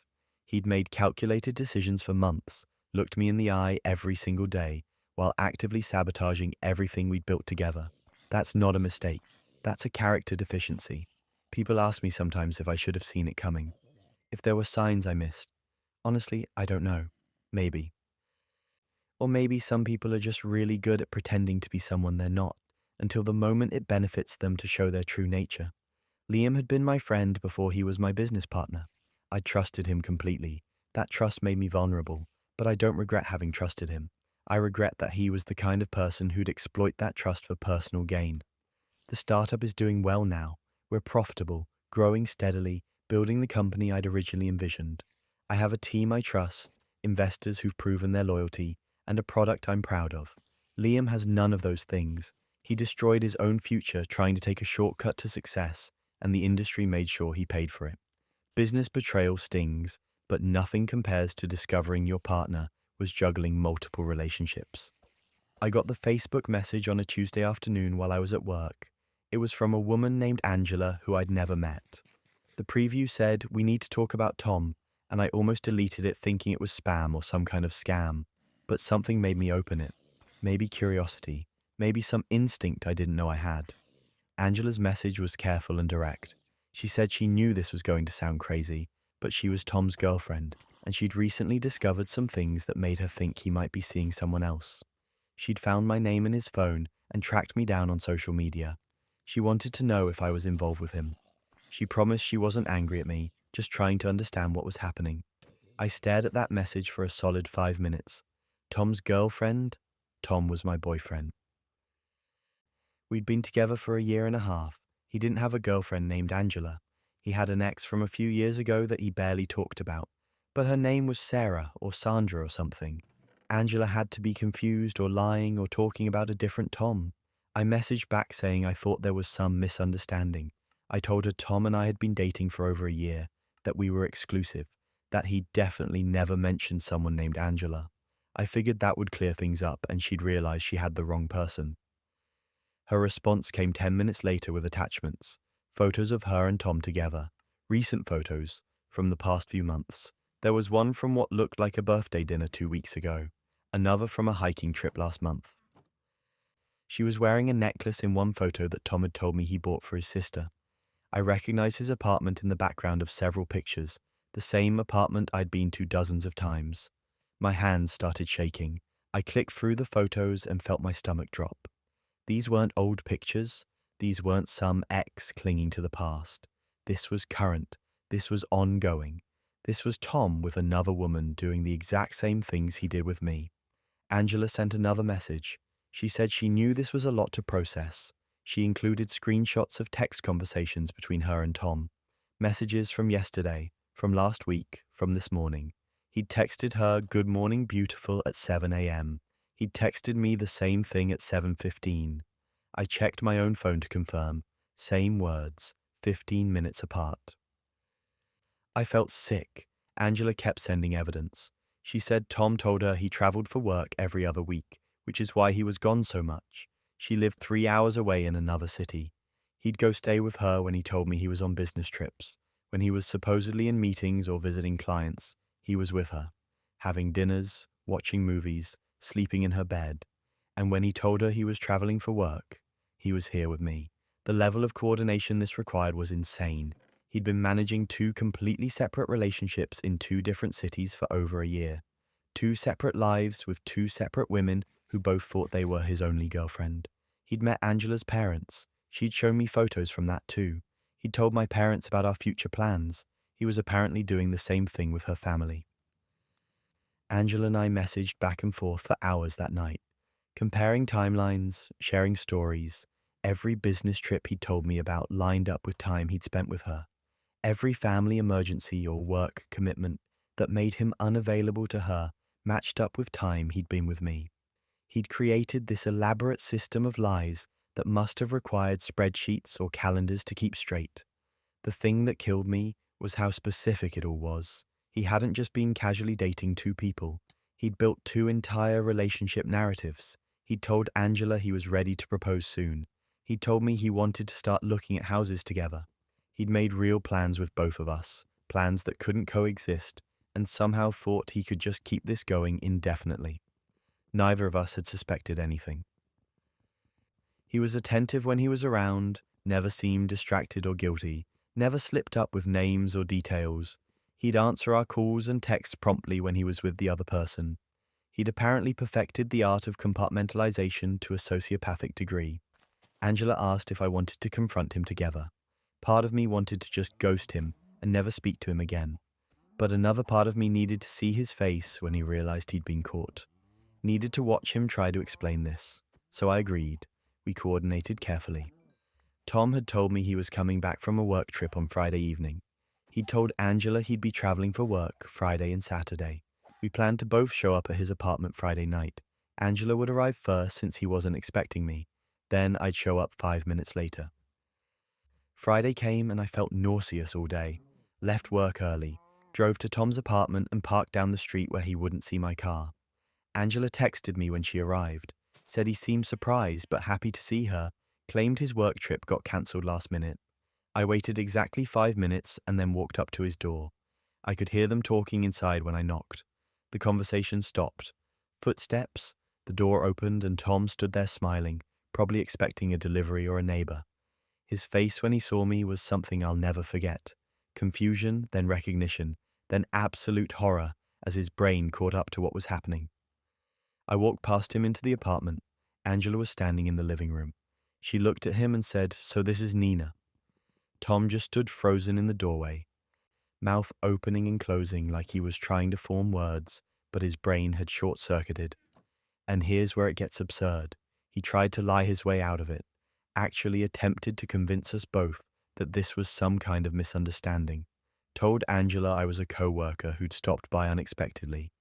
Told me Angela was his cousin visiting from out of town. We both just stared at him. Angela held up her phone showing their text messages. I held up mine showing the same good morning texts he'd sent us both that very morning. He switched tactics, started saying he could explain everything, that things had gotten complicated, that he cared about both of us and didn't know how to handle the situation, like he was the victim in all this. Like he'd accidentally stumbled into maintaining 2 serious relationships across 2 cities and just couldn't figure out how to gracefully exit one of them. Angela cut him off, told him he was pathetic. I agreed. We both turned to leave and Tom actually tried to stop us, tried to apologize, said we should at least talk about this like adults. The audacity of calling for adult conversation after spending a year and a half orchestrating an elaborate double life would have been funny if it wasn't so infuriating. We walked out together, left him standing in his apartment, probably running through options in his head, trying to figure out if there was any way to salvage either relationship. There wasn't. We both blocked his number before we even got to our cars. Angela and I went to a coffee shop nearby. Sat there for 2 hours just processing everything together.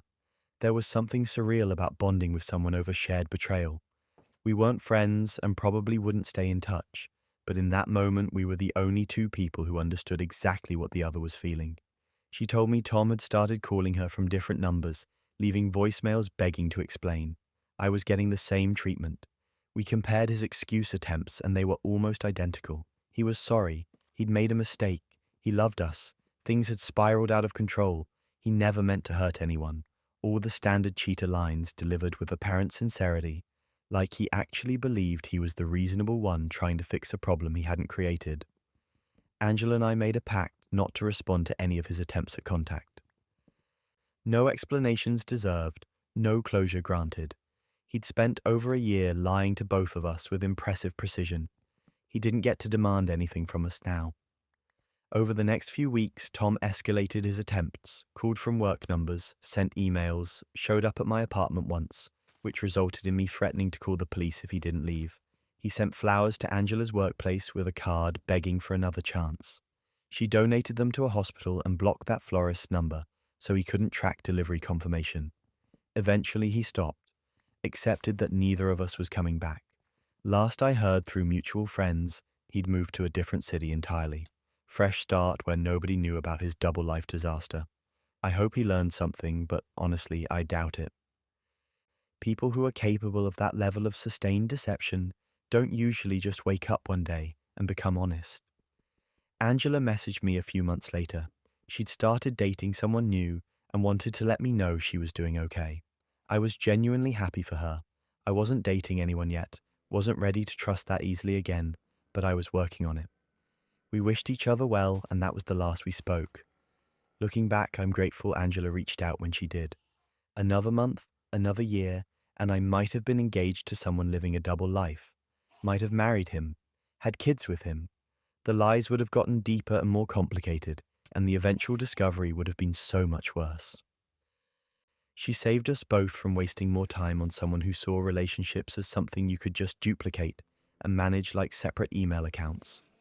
I learned a lot about red flags I'd ignored, the way Tom was always completely available or completely unavailable with no in-between, the way he never wanted to post about us on social media, claiming he valued privacy, the way he discouraged me from surprising him with visits, all things that seemed like personality quirks or preferences, but were actually necessary boundaries for maintaining his double life.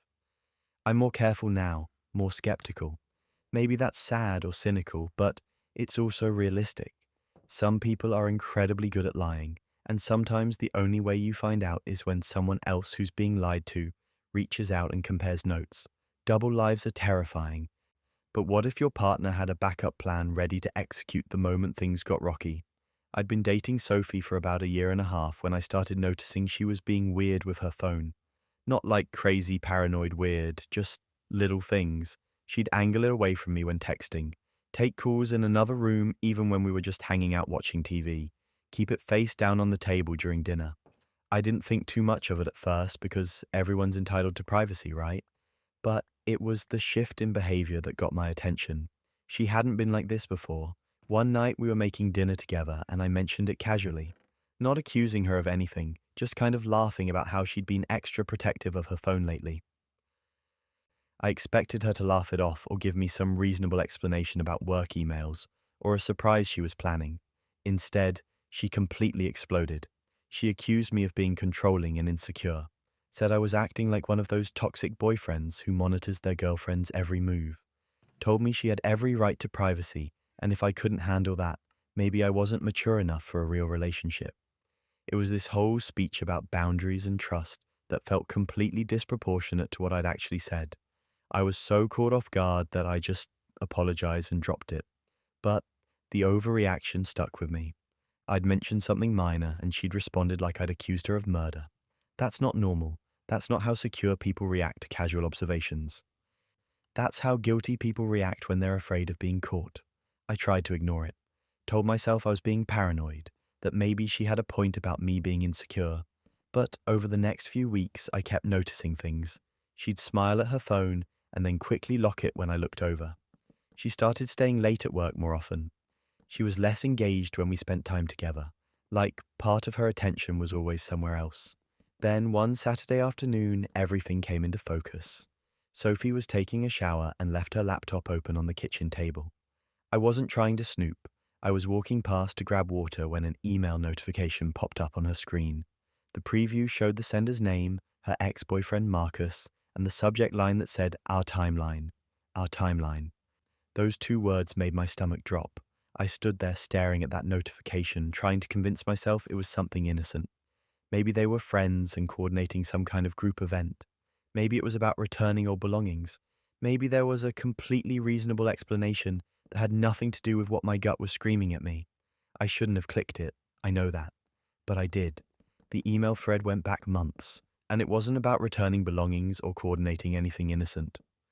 Sophie had been having deep, emotional conversations with Marcus about their relationship, about whether they'd made a mistake breaking up, about whether they still had a future together, and most disturbingly, about waiting to see how things worked out with me before making any decisions. She literally referred to me as a decision she was still making, like I was some kind of trial period while she kept Marcus on standby in case I didn't work out. She told him she cared about him, that she thought about him often, that she wasn't sure if what we had was real or just comfortable. She asked him to be patient with her while she figured things out. Marcus's responses were exactly what you'd expect from someone being strung along. He said he'd wait for her, that he knew they were meant to be together, that he understood she needed time, but he hoped she'd realize sooner rather than later that they belonged together. I felt sick. This whole time I'd been building a relationship with someone who was treating me like a backup plan while keeping her ex emotionally invested as insurance. And when I'd noticed her being secretive, she'd turned it around on me, made me feel like the problem for even bringing it up. I took screenshots, sent them to myself. I knew if I confronted her without proof, she'd find a way to deny it or twist it into something else. When she got out of the shower, I was sitting at the kitchen table with her laptop still open. She saw my face and knew immediately that something was wrong. Asked me what happened. I turned the laptop around so she could see the email thread on the screen. She went pale. Then she tried to close the laptop like that would somehow undo what I'd already seen. I asked her to explain. She stammered something about how it wasn't what it looked like. I asked her how else I was supposed to interpret emails where she told her ex-boyfriend to wait for her while she decided if our relationship was worth keeping. But that wasn't even the worst part. She switched tactics so fast it gave me whiplash.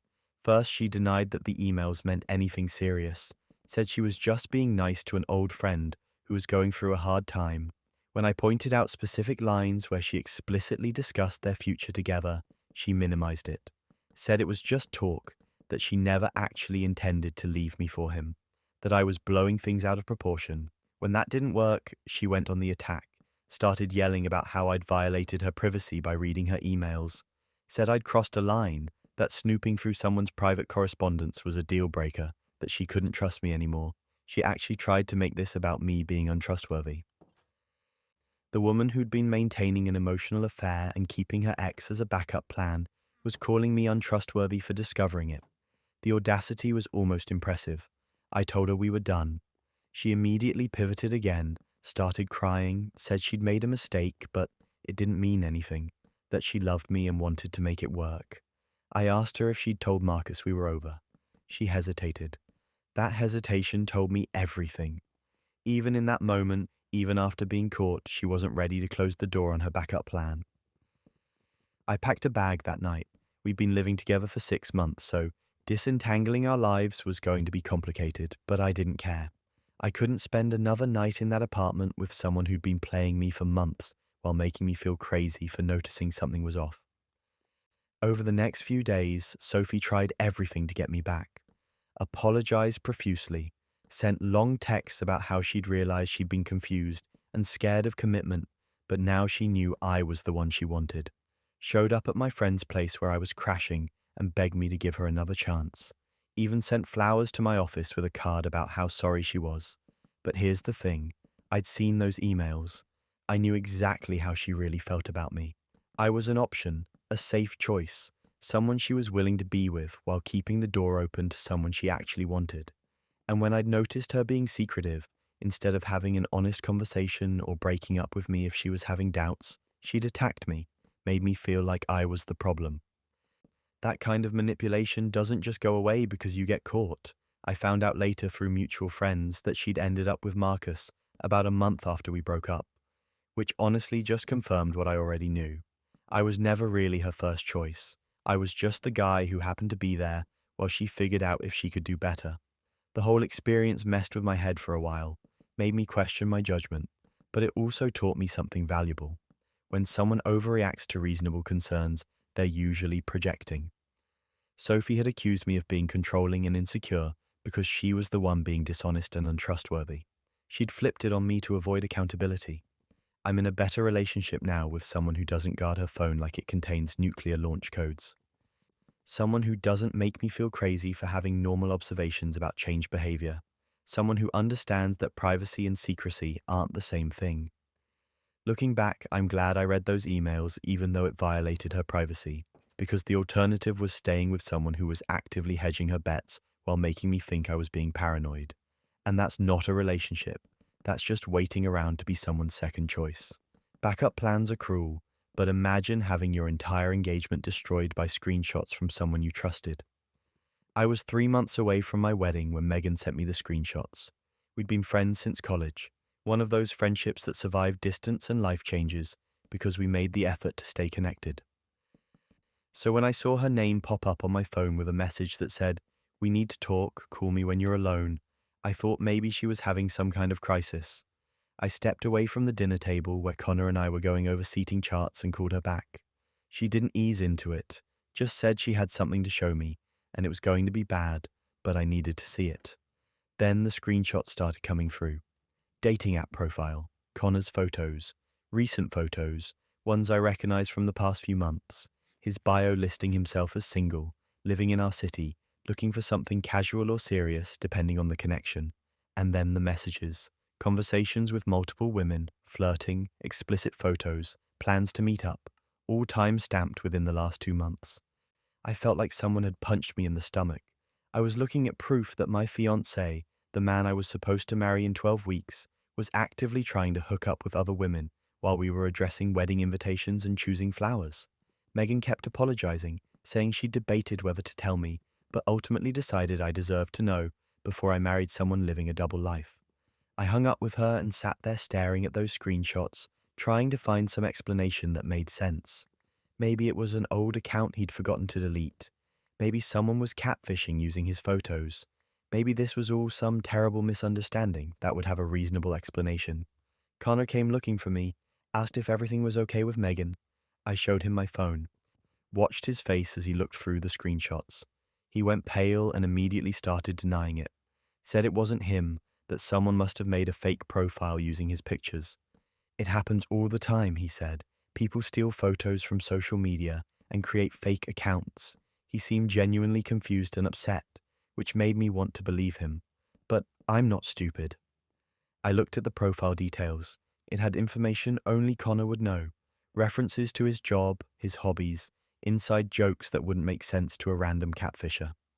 The photos included some that weren't on his public social media, pictures from his camera roll that he'd never posted anywhere, and the messages showed knowledge of our city, our neighborhood, places he actually went.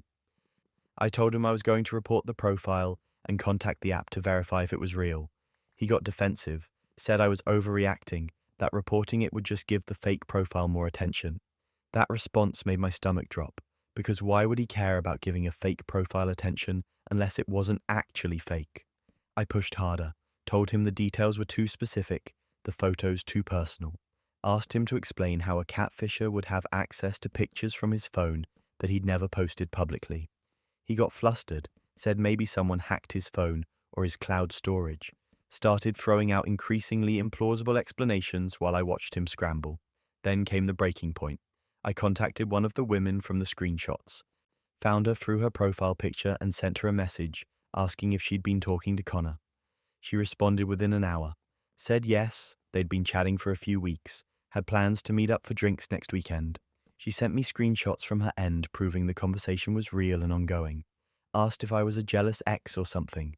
I told her I was his fiancé and our wedding was in 3 months. She was horrified, apologized profusely, said he'd told her he was single, that she never would have talked to him if she'd known he was engaged. She felt terrible. So did I, but for very different reasons. I showed Connor the confirmation from the woman. His entire story collapsed. He stopped denying the account existed and pivoted to damage control. Said, okay, yes, the profile was his, but he'd never actually met anyone. It was just online, just conversation, just a stupid way to deal with pre-wedding stress and cold feet. He said lots of guys get nervous before getting married and do dumb things, but it doesn't mean anything. I asked him how many women he'd been messaging. He said he didn't remember. I asked him if he'd sent explicit photos to other people while engaged to me. He admitted he had, but claimed it was just fantasy, that he never intended to actually cheat. Like the only thing that mattered was whether he'd physically slept with someone, and everything else was just harmless fun. I asked him when he'd created the account. He said about 4 months ago. 4 months. We'd been engaged for 10 months at that point. He'd made an active decision to create a dating profile and start pursuing other women while we were planning our wedding. Meeting with venues, sending out save the dates. While I was choosing a dress and imagining our future, he was sending explicit messages to strangers and making plans to meet them. The thing that killed me was how calculated it all was. This wasn't a drunken mistake or a moment of weakness. He'd downloaded an app, created a detailed profile, taken time to message multiple women, maintained ongoing conversations. That takes effort. That takes intention. You don't accidentally do that because you're nervous about commitment. I called off the engagement that night, told him to pack a bag and stay somewhere else while I figured out our living situation. He tried to convince me to reconsider, said we could work through this with counseling, that everyone makes mistakes. I told him mistakes are accidental. This was a choice he made repeatedly over months. There's no coming back from that. The next few weeks were a nightmare. Cancelling the wedding, returning deposits we'd never get back, telling family and friends what happened. Everyone was shocked. Connor had seemed like such a great guy, so devoted, so excited about the wedding. Turns out he was excited about the wedding while also keeping his options open, just in case something better came along. Megan was incredibly supportive through all of it. Called to check on me, let me vent, helped me deal with the logistics of unwinding a wedding that was supposed to happen in weeks. I was grateful to have her. Grateful she'd told me the truth even though it destroyed my relationship. Better to know before the wedding than after, right? Then I found out the truth about Megan's timing. A mutual friend from college, someone who'd stayed close to both of us, called me about a month after I'd called off the wedding. She asked how I was holding up and then very carefully asked if I knew how long Megan had known about Connor's dating profile before she told me. I said I assumed she'd found out and told me right away. Our friend went quiet. Then she said that wasn't exactly what happened. Megan had known about Connor's profile for at least 3 months before she sent me those screenshots. She'd matched with him herself on the app, recognized him immediately, and had been sitting on that information while deciding what to do with it. I felt sick all over again. 3 months. Megan had known for 3 months that my fiancé was cheating and said nothing while I kept planning a wedding. While I was asking for her input on bridesmaid dresses and seating arrangements. But that wasn't even the worst part. Our friend explained that Megan had feelings for Connor back in college, before he and I even started dating. Apparently, she'd been into him during our junior year and had been waiting for him to notice her when Connor and I got together instead. She'd never said anything about it, never acted like it bothered her, but she'd apparently never gotten over it either. When Megan saw Connor on that dating app, she'd seen an opportunity. She could expose him and break us up, getting revenge for me choosing him years ago. The fact that she waited 3 months to tell me wasn't about finding the right time or being sure. It was about timing it for maximum damage. Close enough to the wedding that I'd have to cancel everything, but not so close that I might decide to just push through and marry him anyway. I confronted Megan about it. She denied waiting on purpose, said she'd been trying to figure out the best way to tell me and gathering evidence to make sure I'd believe her. But I could hear the lie in her voice, could hear the satisfaction underneath her sympathy. She'd gotten what she wanted. Connor and I were over, and she got to play the supportive friend while secretly enjoying the chaos she'd helped create. I cut ties with both of them. Connor for being a cheating liar who'd been planning to marry me while keeping a backup plan active on dating apps. Megan for knowing about it for months and weaponizing that information not to help me, but to hurt Connor and get some kind of twisted revenge for a college crush I didn't even know existed. The whole thing taught me that betrayal comes from multiple directions sometimes. Connor betrayed me by cheating and lying. Megan betrayed me by withholding information that could have saved me months of wedding planning and emotional investment. She could have told me the day she found out. Instead, she waited until it would cause maximum damage, and that's not what friends do. I'm glad I didn't marry Connor. Finding out after the wedding would have been infinitely worse, but I'm also angry that Megan robbed me of those 3 months. 3 months where I could have been moving on instead of planning a future with someone who was actively trying to meet other women behind my back. I don't talk to either of them anymore. Last I heard, Connor moved to a different city. Megan tried reaching out a few times to apologize, but I never responded. Some betrayals are too calculated to forgive. I'm doing better now. Dating again, taking things slow, trusting my instincts more. And I've learned that sometimes the people who claim to have your best interests at heart are the ones you need to watch most carefully. Betrayal from a friend is one thing, but what if the wedding vows your partner wrote weren't even meant for you? The rehearsal dinner was supposed to be tomorrow night. I was at Ryan's apartment the evening before, going over last-minute details, checking our timeline for the weekend, making sure we hadn't forgotten anything. Ryan was in the shower and his iPad was sitting on the kitchen counter where he'd left it. A notification popped up. I glanced over out of habit and saw it was a draft email to himself with the subject line, Vows Final Version. I smiled. We'd agreed to keep our vows secret from each other until the ceremony, wanted that moment to be special and genuine. But I was curious about the subject line. Final version implied there were earlier drafts. I wondered how long he'd been working on them, how many revisions he'd gone through. Without really thinking about it, I opened the email. The first line made me pause. From the moment you told me about your grandmother's ring, I knew you were the one. I'd never told Ryan about my grandmother's ring. My grandmother had been gone since I was 7. I didn't have any significant stories about her jewelry. I kept reading, increasingly confused. The vows referenced a trip to Portland that we'd never taken, an inside joke about coffee that we'd never shared, a specific moment watching sunrise from a pier that had never happened between us. These weren't vows for me. These were vows for someone else. My hands started shaking.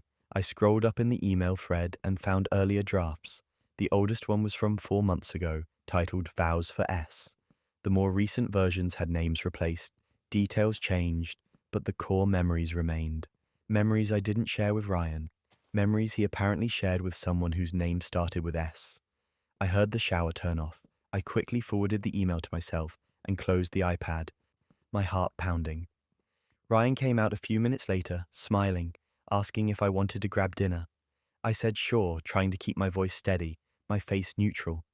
We went to our favorite Italian place, and I barely tasted my food. I kept thinking about those vows, about the grandmother's ring and the Portland trip and the sunrise at the pier, about who S was and what she meant to him. When I got home that night, I opened the email on my own laptop and read through all the drafts carefully. The progression told a story. The earliest version was raw and emotional, clearly written for someone Ryan cared deeply about. The later versions kept the emotional core, but swapped out specific details, trying to make them apply to our relationship instead. He'd taken vows he'd written for another woman and just changed the names and places to fit me. I felt sick, but I needed more information before I confronted him. I went back through my memory of his iPad, remembered seeing a messaging app notification earlier in the week. I'd never thought to question it. We'd both always been pretty open with our phones and devices. There'd never been a reason not to trust him. The next morning, I told Ryan I'd forgotten my phone charger at his place. He was at work, said I could let myself in with my key and grab it. Instead, I went straight for his iPad, found the messaging app, found conversations with someone named Sophia. The messages went back 8 months, long, emotional conversations about feelings and futures and what they meant to each other. Ryan telling Sophia he was confused, that he cared about her but was engaged to someone else. Sophia asking him why he was going through with a wedding if he had doubts. Ryan saying he didn't know, that he felt torn between two lives, that he needed time to figure things out. There were messages from just 3 days ago. Sophia asking if he'd made a decision, Ryan saying he was still thinking, Sophia telling him he couldn't keep doing this to both of them. Ryan agreeing but not actually committing to anything. I took screenshots of everything, sent them to myself, sat on his couch staring at his apartment, this place I'd spent so much time in, wondering how I'd missed this. How long had he been living this double emotional life?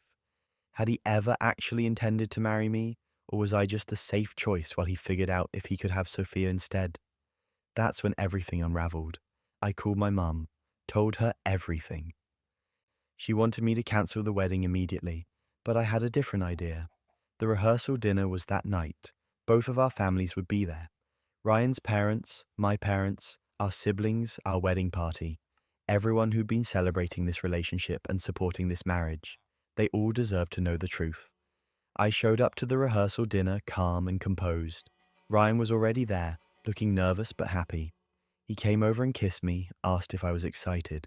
I said I was feeling a lot of things. He laughed, said he was nervous too, that it was normal to have pre-wedding jitters. We sat through dinner, made small talk with family members. Ryan's dad gave a toast about how happy he was to welcome me into their family.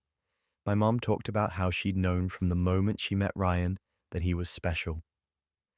Everyone was smiling and celebrating, and I just sat there thinking about Sophia and those vows and the 8 months of messages where Ryan discussed being torn between two lives.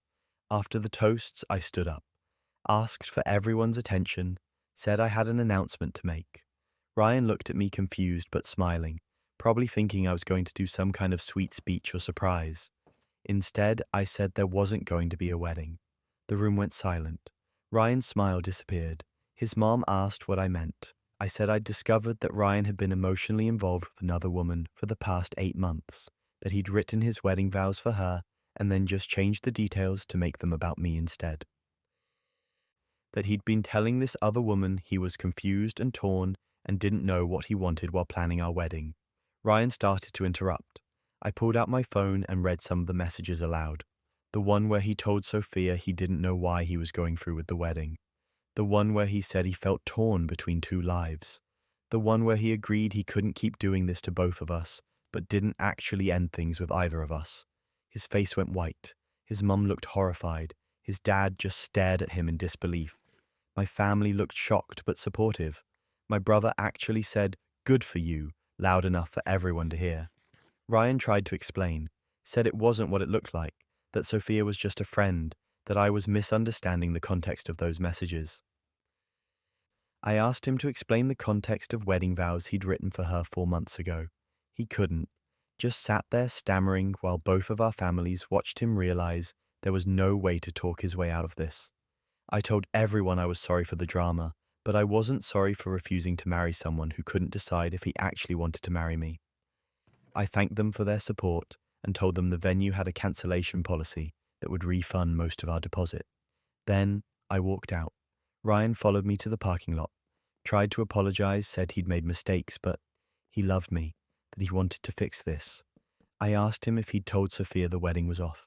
He hesitated, That hesitation told me everything. Even in that moment, even after being exposed in front of both families, he still wasn't ready to let go of whatever he had with her. I got in my car and drove away. My phone blew up with messages, support from my family and friends, horrified apologies from Ryan's mum, desperate texts from Ryan begging to talk, and apparently silence from Sophia, who'd been texting him throughout dinner according to the message timestamps, but stopped responding once the chaos started. Over the next few days, the full picture emerged. Sophia had known Ryan was engaged, but he'd apparently told her he was going to call it off. She'd been waiting for him to follow through. When he didn't, when he kept stringing her along while planning a wedding with me, she'd started pulling back. The messages I'd seen were her trying to force him to make a choice. He'd chosen to do nothing and hope it somehow worked out. People asked me if I regretted exposing everything so publicly. I didn't. Those families deserved to know why their son and brother was suddenly not getting married. I deserved to not be quietly shuffled off while Ryan saved face and pretended the wedding fell apart for normal reasons. And honestly, making that announcement in front of everyone he cared about was the only thing that felt proportionate to what he'd done. I heard through mutual friends that Ryan tried to reconnect with Sophia after everything fell apart. She apparently wanted nothing to do with him, couldn't trust someone who'd been planning to marry someone else while telling her he was torn. Can't say I blame her. I'm doing okay now. Better than okay, actually. I'm grateful I found those vows before the wedding instead of after. Grateful I trusted my instincts when something felt off instead of talking myself out of it. And grateful I had the spine to walk away, even though it meant blowing up a wedding 2 days before it was supposed to happen. Love triangles are messy, but sometimes the gaslighting that follows an accusation is worse than the original betrayal. I broke up with Chris after 2 years of what I can only describe as psychological warfare disguised as a relationship. The gaslighting, the lies, the way he'd twist every conversation to make me doubt my own memory and perception. It took me way too long to recognize what was happening, but once I did, I ended it. Thought that would be the hard part. Turns out breaking up with a manipulator is just the beginning. Within a week of our breakup, I started getting concerned messages from friends. They'd heard I was going through a tough time, that I'd been acting irrationally, that maybe I should talk to someone professional about my mental health. I was confused at first, didn't understand where this was coming from. Then I found out Chris had been calling people, our mutual friends, some of my family members, even a few of my coworkers he'd met at company events. He was telling everyone the same story. According to Chris, I was unstable, paranoid. I'd made up elaborate stories about him being manipulative because I couldn't handle the relationship ending. I was apparently spiraling, and he was worried about me, but also needed to protect himself from my accusations. He painted himself as the concerned ex-boyfriend, who was sadly watching someone he cared about have a breakdown. People believed him. That's what killed me. People I'd known for years, people who'd seen me as stable and rational my entire life, suddenly started treating me like I was fragile, like I needed to be handled carefully. My own mum called and gently suggested I talk to a therapist, said breakups can be really hard, and sometimes we don't process them in healthy ways. My best friend since college asked if I was sure I was remembering things accurately, if maybe the stress of the relationship ending was making me see things that weren't really there. I felt like I was losing my mind, which is exactly what gaslighting does. It makes you question your own reality so thoroughly that even when you know the truth, you start doubting yourself. Chris had spent 2 years practicing this skill on me, and now he was using it on everyone I knew. But here's the thing Chris didn't know. I'd backed up our text conversations to cloud storage months before we broke up. I'd started doing it when I first noticed he had a habit of deleting messages and then claiming conversations never happened.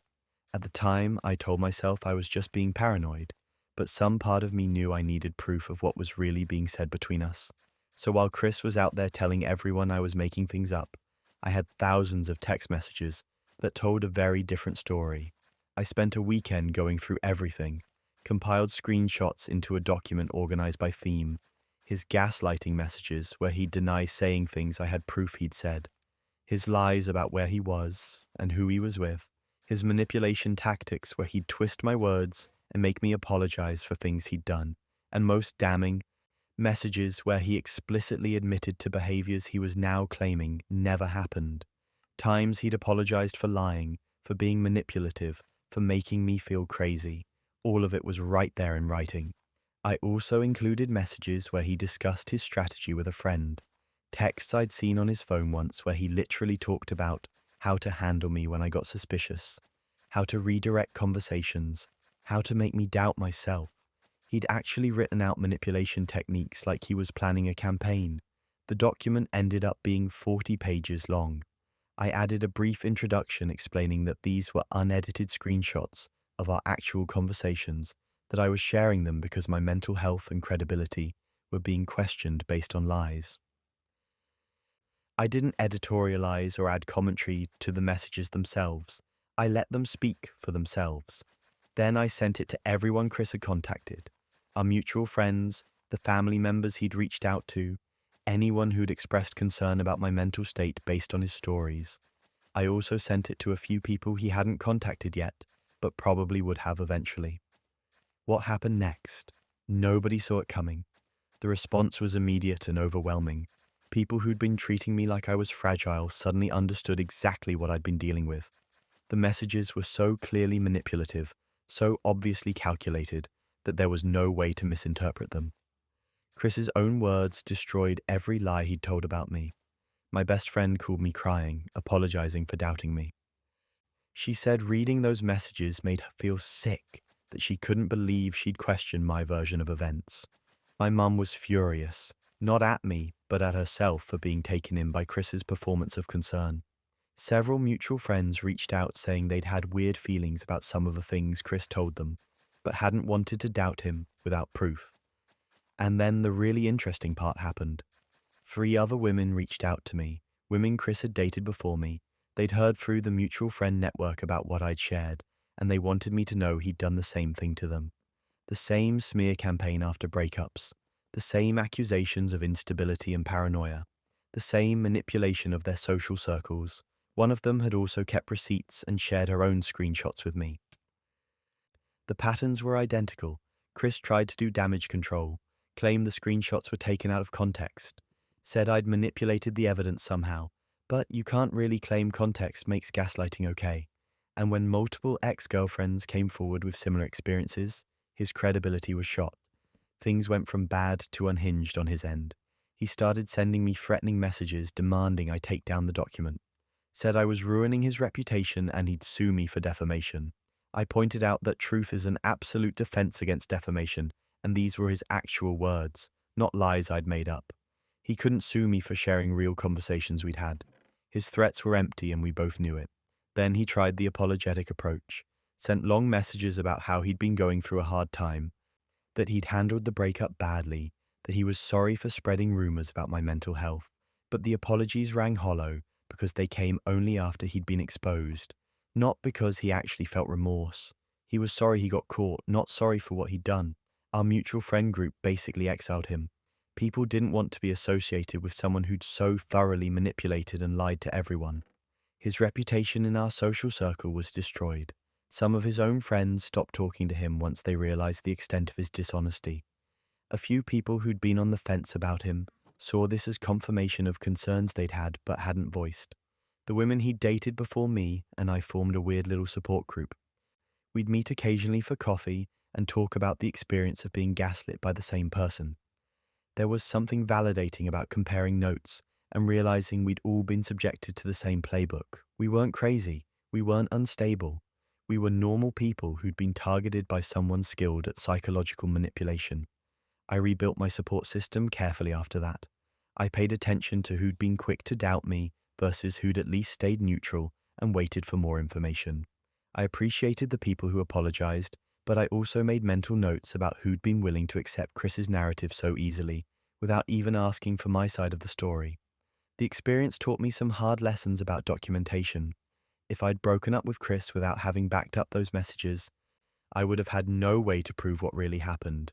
It would have been my word against his, and he was clearly better at performing credibility than I was. Those screenshots saved my reputation and my sanity. I also learned that manipulators rely on people's reluctance to believe someone could be that calculating. Chris counted on people thinking nobody would actually gaslight their partner on purpose, that his concern for my mental health would seem more plausible than my accusations of manipulation. He'd weaponize people's desire to give him the benefit of the doubt. People ask me sometimes if I regret sharing those messages so publicly, if I wish I'd handled it more privately. And honestly, no. Chris made the choice to publicly question my mental health and spread lies about me to anyone who'd listen. I just provided evidence that his story was fiction. If he didn't want his manipulative messages exposed, he shouldn't have sent manipulative messages. I'm in a healthier relationship now with someone who doesn't make me feel like I need to document our conversations for self-protection. Someone who communicates honestly and doesn't try to rewrite history. The contrast is stark. I didn't realize how exhausting it was to be with Chris until I experienced what it felt like to be with someone who didn't constantly mess with my sense of reality. The screenshots are still saved in my cloud storage. I probably don't need them anymore, but I keep them as a reminder that I wasn't crazy, that my perceptions were accurate, that sometimes the people who call you unstable are just trying to cover up their own behavior. And that documentation matters when you're dealing with someone who lies as easily as they breathe. Gaslighting someone to cover your tracks is despicable, but DNA doesn't lie, and sometimes it reveals what was hidden for decades. I did one of those DNA ancestry tests on a whim last year. Black Friday sale, 50% off, seemed like a fun way to learn more about my heritage. I'm 28, always been curious about my family background. Figured I'd get some interesting information about where my ancestors came from. What I got instead was a notification that I had a close DNA match labeled as a half-sibling. I stared at that notification for a solid 10 minutes trying to make sense of it. I have two siblings, a brother who's 30 and a sister who's 25. We all have the same parents, or at least I thought we did. The DNA match showed someone named Bethany, who was also 28 years old, living in the same city as me. The genetic overlap was too significant to be a cousin. This was a half-sibling, someone who shared one of my parents. I clicked through to Bethany's profile. She had limited information public, but I could see she'd also been looking for family connections. I sent her a message, kept it simple, said the DNA test showed us as half-siblings, and I was confused because I didn't know of any siblings beyond the two I grew up with. Asked if she'd be willing to talk. She responded within an hour, said she'd been hoping someone would reach out. Her mother had died 2 years ago and never told her who her biological father was. She'd done the DNA test specifically to try to find answers. She'd grown up knowing she had a father out there somewhere, but her mum had refused to discuss it, said it was complicated and better left alone. We decided to meet for coffee. I needed to see her in person, needed to confirm this was real before I did anything with the information. The moment she walked into the coffee shop, I knew. She looked like my dad. Same nose, same smile, same mannerisms. It was like looking at a female version of my brother. The resemblance was undeniable. We spent 3 hours comparing information. Birth dates, locations, timelines. Bethany was born in May. I was born in August of the same year. We were 4 months apart. Her mother had lived in our city 28 years ago, had worked at the same company where my dad was employed at the time. The pieces fit together in a way that made me feel sick. My dad had an affair, got another woman pregnant, and somehow managed to keep it secret for nearly 3 decades. I asked Bethany what she wanted to do with this information. She said she'd always wanted to know who her father was, but she didn't want to destroy anyone's life. She understood this was complicated, but she also felt like she deserved to at least meet him, to know where she came from. I couldn't argue with that. She'd spent 28 years not knowing half of her genetic identity. That's not a small thing. I spent a week agonizing over what to do. Part of me wanted to just keep the secret, pretend I'd never taken that DNA test. My parents had been married for 35 years. They had this image of a perfect family, a solid marriage, 3 kids who all turned out okay. Exposing this would destroy all of that. But another part of me kept thinking about my mom. She deserved to know. She'd spent 3 decades believing in a marriage that was built partly on a lie. I decided to tell my dad first, give him a chance to come clean himself before I went to my mum. I called him, asked if we could meet for lunch. He seemed happy, thought it was just a normal father-daughter catch-up. We met at a diner near his office, and I slid my phone across the table showing him Bethany's profile and the DNA match results. He went pale, didn't even try to deny it, just stared at that screen, and I watched his whole face collapse. He asked how I found out. I told him about the DNA test. He put his head in his hands and sat there for a long moment not saying anything. Finally, he told me the story. He'd had an affair with a coworker 29 years ago.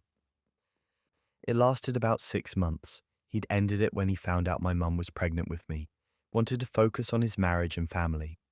He didn't know the other woman was also pregnant until after Bethany was born. The woman, Bethany's mother, had contacted him once to tell him. He'd offered financial support, but she'd refused, said she didn't want him in their lives, that she'd raise the baby on her own. He sent money anyway for a few years through an anonymous arrangement, but eventually lost track of them when they moved.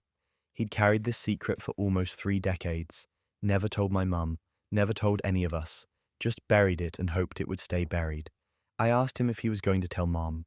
He begged me not to say anything, said it would destroy her, destroy our family, and for what? The affair was 30 years ago. The damage was done.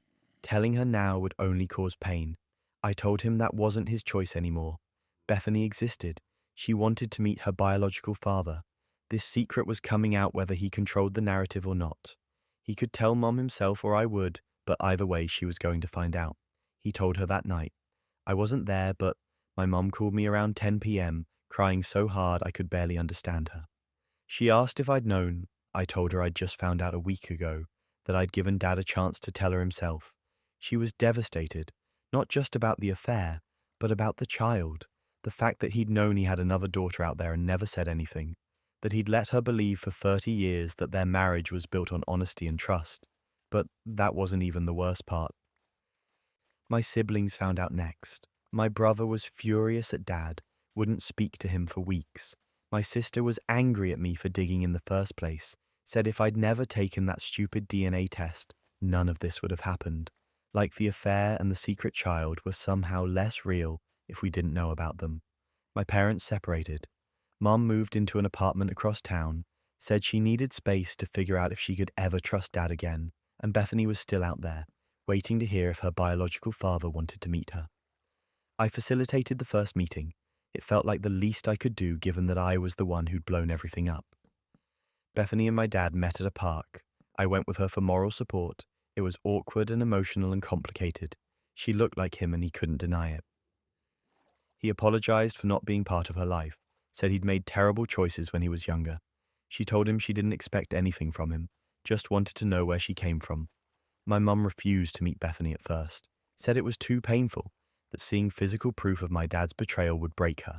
I understood, but I also felt terrible for Bethany, who was being rejected by a family she just found through no fault of her own.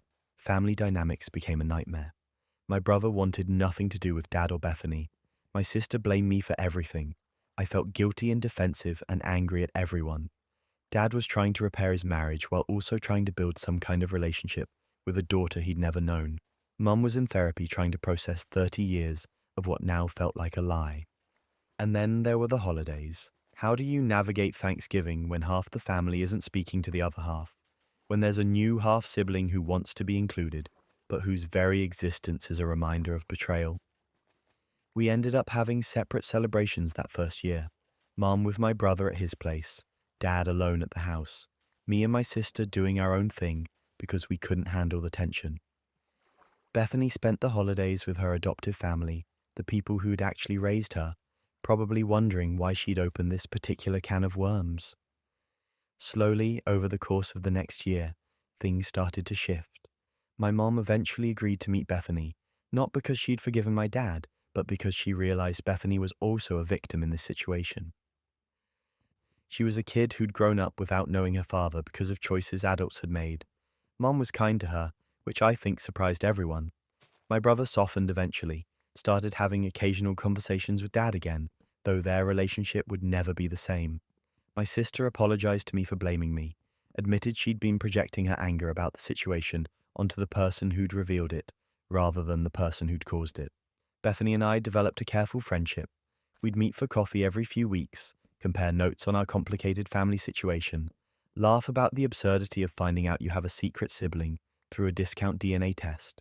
We were connected by our father's decades-old mistake, 2 women born the same year to different mothers, now trying to figure out what family even means. My parents are still separated. Mum's not sure she can get past the betrayal. Not just the affair itself, but the 30 years of lying by omission. Every time he looked at me, he must have thought about Bethany. Every birthday, every milestone, he knew there was another daughter out there hitting the same markers, and he never said a word. Dad's trying, going to therapy, being more honest, building a relationship with Bethany, but the family we used to be is gone. We can't go back to Sunday dinners where everyone pretends everything is fine, because now we all know it never was fine. The foundation was cracked and we just didn't see it. I think about that DNA test sometimes, about how a $50 purchase on Black Friday unraveled 3 decades of secrets. People say ignorance is bliss, and maybe they're right. Our family might have been happier if I'd never known about Bethany. But would that have been fair to her? She deserved to know who her father was, and my mom deserved to know the truth about her marriage. The fallout has been brutal, but at least now we're dealing with reality instead of a carefully maintained illusion. That has to count for something. Sweet dreams, everyone, and remember, the truth has a way of surfacing eventually, no matter how carefully it's buried.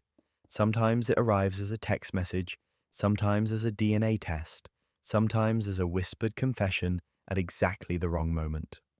Tonight we've heard 15 stories of secrets, lies, and the moment everything came crashing down. If you've made it this far into the chaos, you're clearly here for the drama.